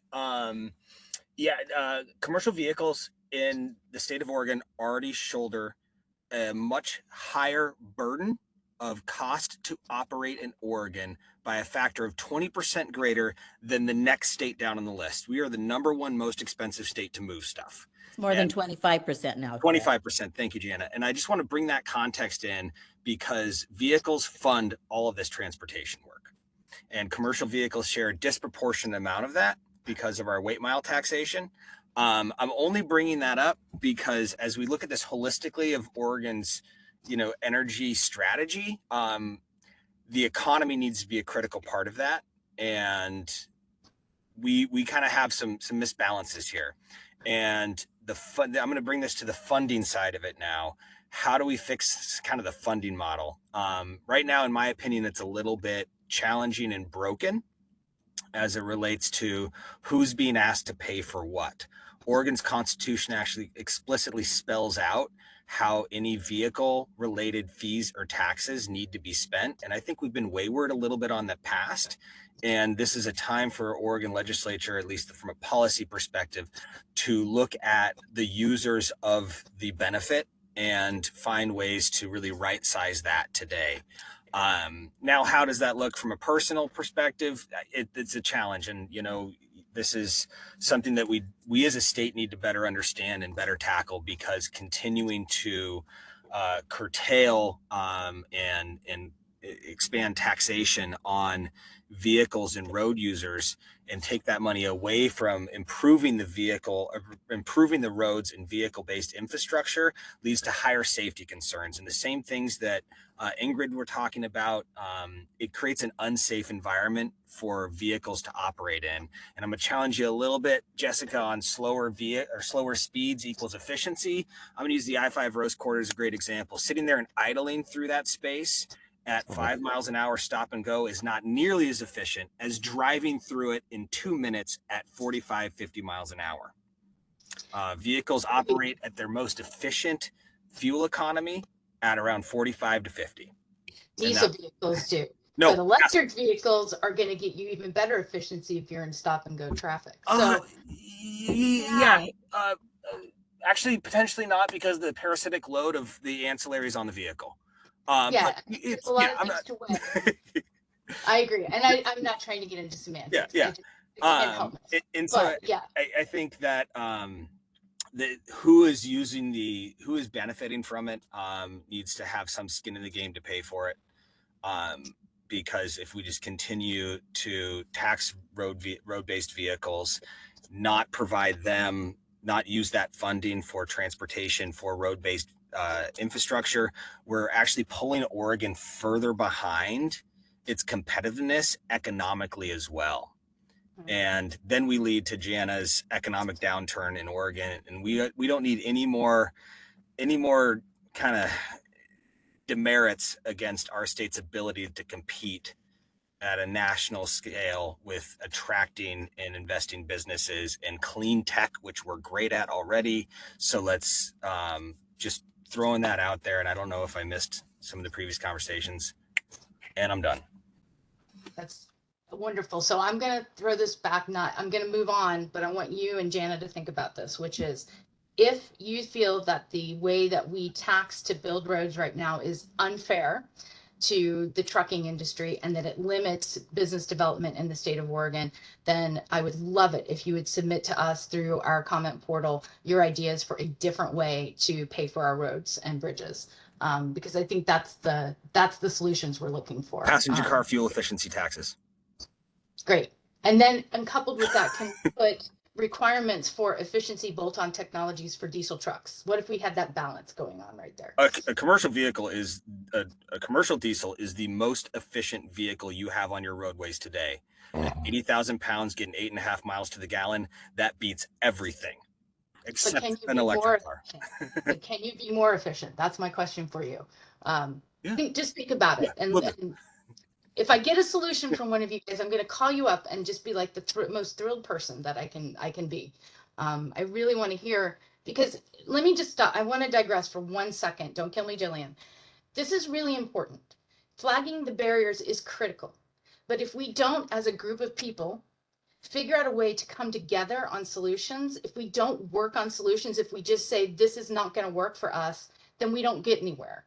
And that's the point of this here energy strategy, is to look for places where there is alignment, where we can make some incremental advancements toward our common goal without unduly burdening different groups and different businesses and different industries. So that's the point I'm trying to get here and why I'm pushing on you and Jana so much. I don't mean to call the two of you out in particular. Jessica, the simple fact of the matter is our policies right now are counterintuitive to accomplishing your goals. So here's Daimler your can't sell any. Daimler can't sell any trucks. To build better policies. Tell us what you need to see. That's what we need to hear. Well, this is really critical. Exactly. We need to take a look at our rate of change and this obligation to move to battery electric trucks, and not being able to for Daimler to be able to sell new clean diesel trucks, which actually would improve everything we're talking about. You know, he's talking about, you know, double the fuel efficiency, significantly less carbon, all of that. Half the trucks in Oregon are old. We need to find a way to move them into newer, cleaner equipment, but they can't move from that to a battery electric, and he can't sell diesel trucks right now. Right. That's a good question for our fuels group, but I'm going to move us on. But Jana and Brett, I would love to have more of a discussion with you, because I see some places in here and I'm bound and determined to figure out how we can find some common ground. But Jeff, I'm just gonna, so we have 9 minutes left. I have a few more slides to run through. While Jeff and Ingrid are talking, if everyone could just take a look through the other stickies, add where you think you know, extra consideration should be given, where you support somebody else's comment throughout all three barriers, that would be helpful. And then I think we got to move on after Jeff and Ingrid. Yeah. So Jeff, go ahead, and then we will. Sure. And I'll make this fast.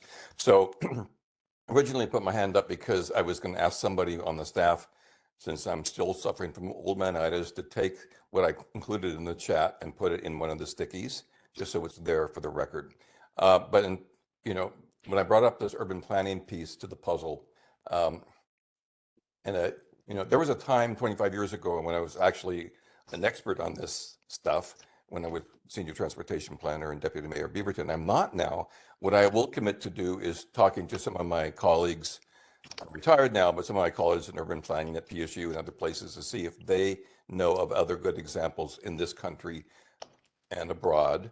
I agree that Portland does not have the density of a Paris or London or Tokyo, but I do know that there are mid-sized cities in Europe and other places, cities the sizes of Bend and Eugene and Medford, as well as little larger cities like the size of Portland, who are doing some great work in this area. So what I will commit to do is trying to research that and bring this back to a future meeting.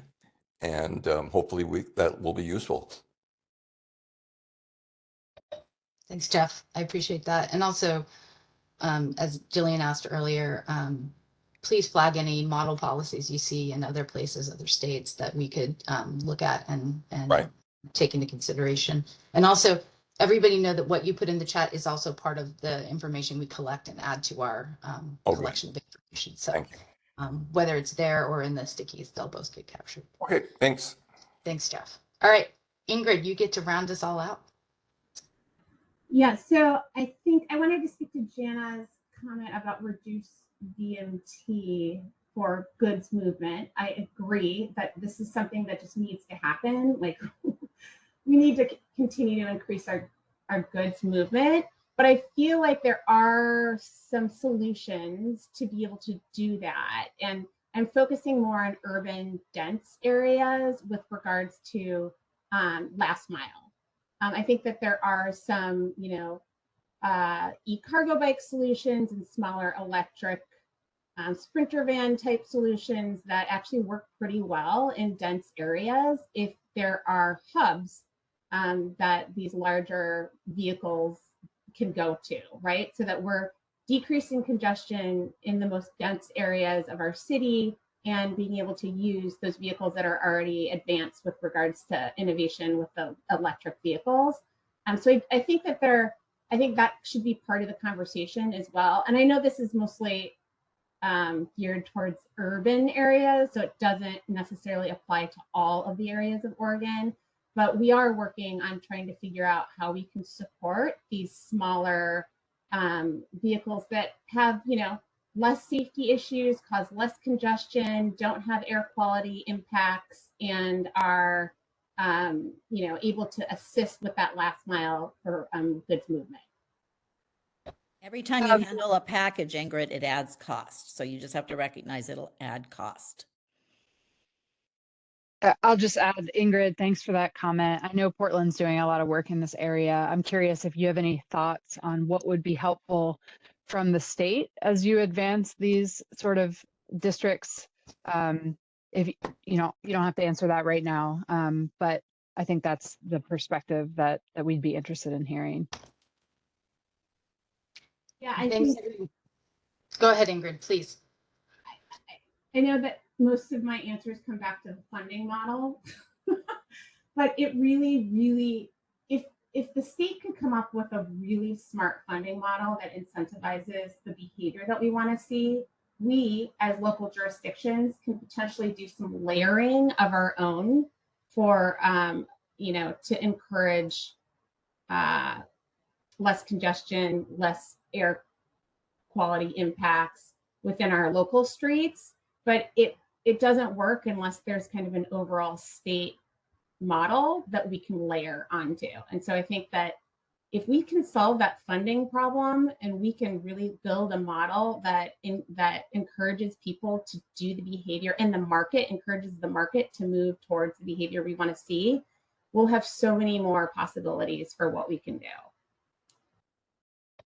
Thanks, Ingrid. I love that positive note you ended on, and I'll just thank everybody for your time and input today. This has been a great conversation. I appreciate it. Go ahead, Jillian. Yeah, I echo that, and I'll just try to wrap this up really quickly to get everybody out on time. So Edith, you can go to the next slide.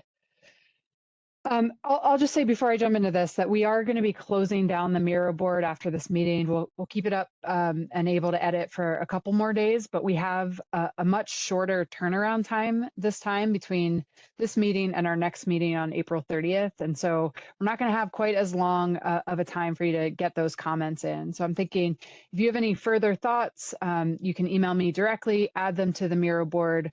But it'd be great if you could get those further comments by the end of the day on Tuesday, April 15th. So just a few days here, but I also have a task ahead of me, which is to compile all of this information and get you a summary so you can use that to prepare for our next meeting. And my aim is to do that by the end of next week. So getting all those comments in as soon as possible is super helpful to me in achieving that aim.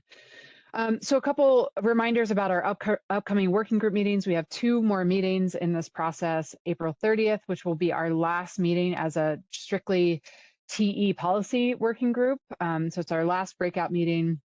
And that's really the meeting where we're hoping to finalize these final policy actions. So our goal is to come to you with some drafts And it'll be, again, reactions and discussion around what you see on April 30th. May 21st is our last meeting in this process. It's a plenary session, as I've said, with all working groups together. This is the time when we'll be presenting our recommendations to other groups, and we'll also hear from them what their recommendations are. And I'll say draft. These are all draft recommendations. There's still an opportunity after this for public comment and comment from other forums like our advisory group and our interagency steering group. So just want to make that clear. And then we also have one more presentation of results here. This is for our complementary analyses. So this includes our air quality analysis, what we're calling the energy wallet, which looks at sort of the energy funding or energy spending burden on individual households. And then an update on our jobs analysis. And the date for this is next Wednesday, April 16th from 9 to 10:30. We are asking all working group members to at least, if you can't attend that session live, to listen to a recording of it, because we are hoping to bring what we learn back to our discussion in the next meeting and see what the implications there are for policy there. And then there's our last optional office hours. This one's focused primarily on environmental justice and equity. This is next Friday, April 18th from 10 to 11. As with other office hours, if there's time at the end, we open the floor for questions outside this topic area, but it is primarily focused on EJ and equity. Next slide. All right, this is what we're looking at right now for a draft agenda for our next meeting. We'll follow a similar format to today, where I'm going to present kind of a compilation of everything we've talked about today. We'll discuss if there are any policy implications of the complementary analyses presentation that we will hear next week. We'll again share any relevant information that comes out of other working groups that you all should know about. We're hoping to have a presentation on some example policies in other states or regions. So we're doing that research, but if there's anything that you'd like to share that you want us to take a look at, that should be included in your comments. And then finally, and most importantly, is we'll be discussing our final draft policy actions. You can go to the next slide.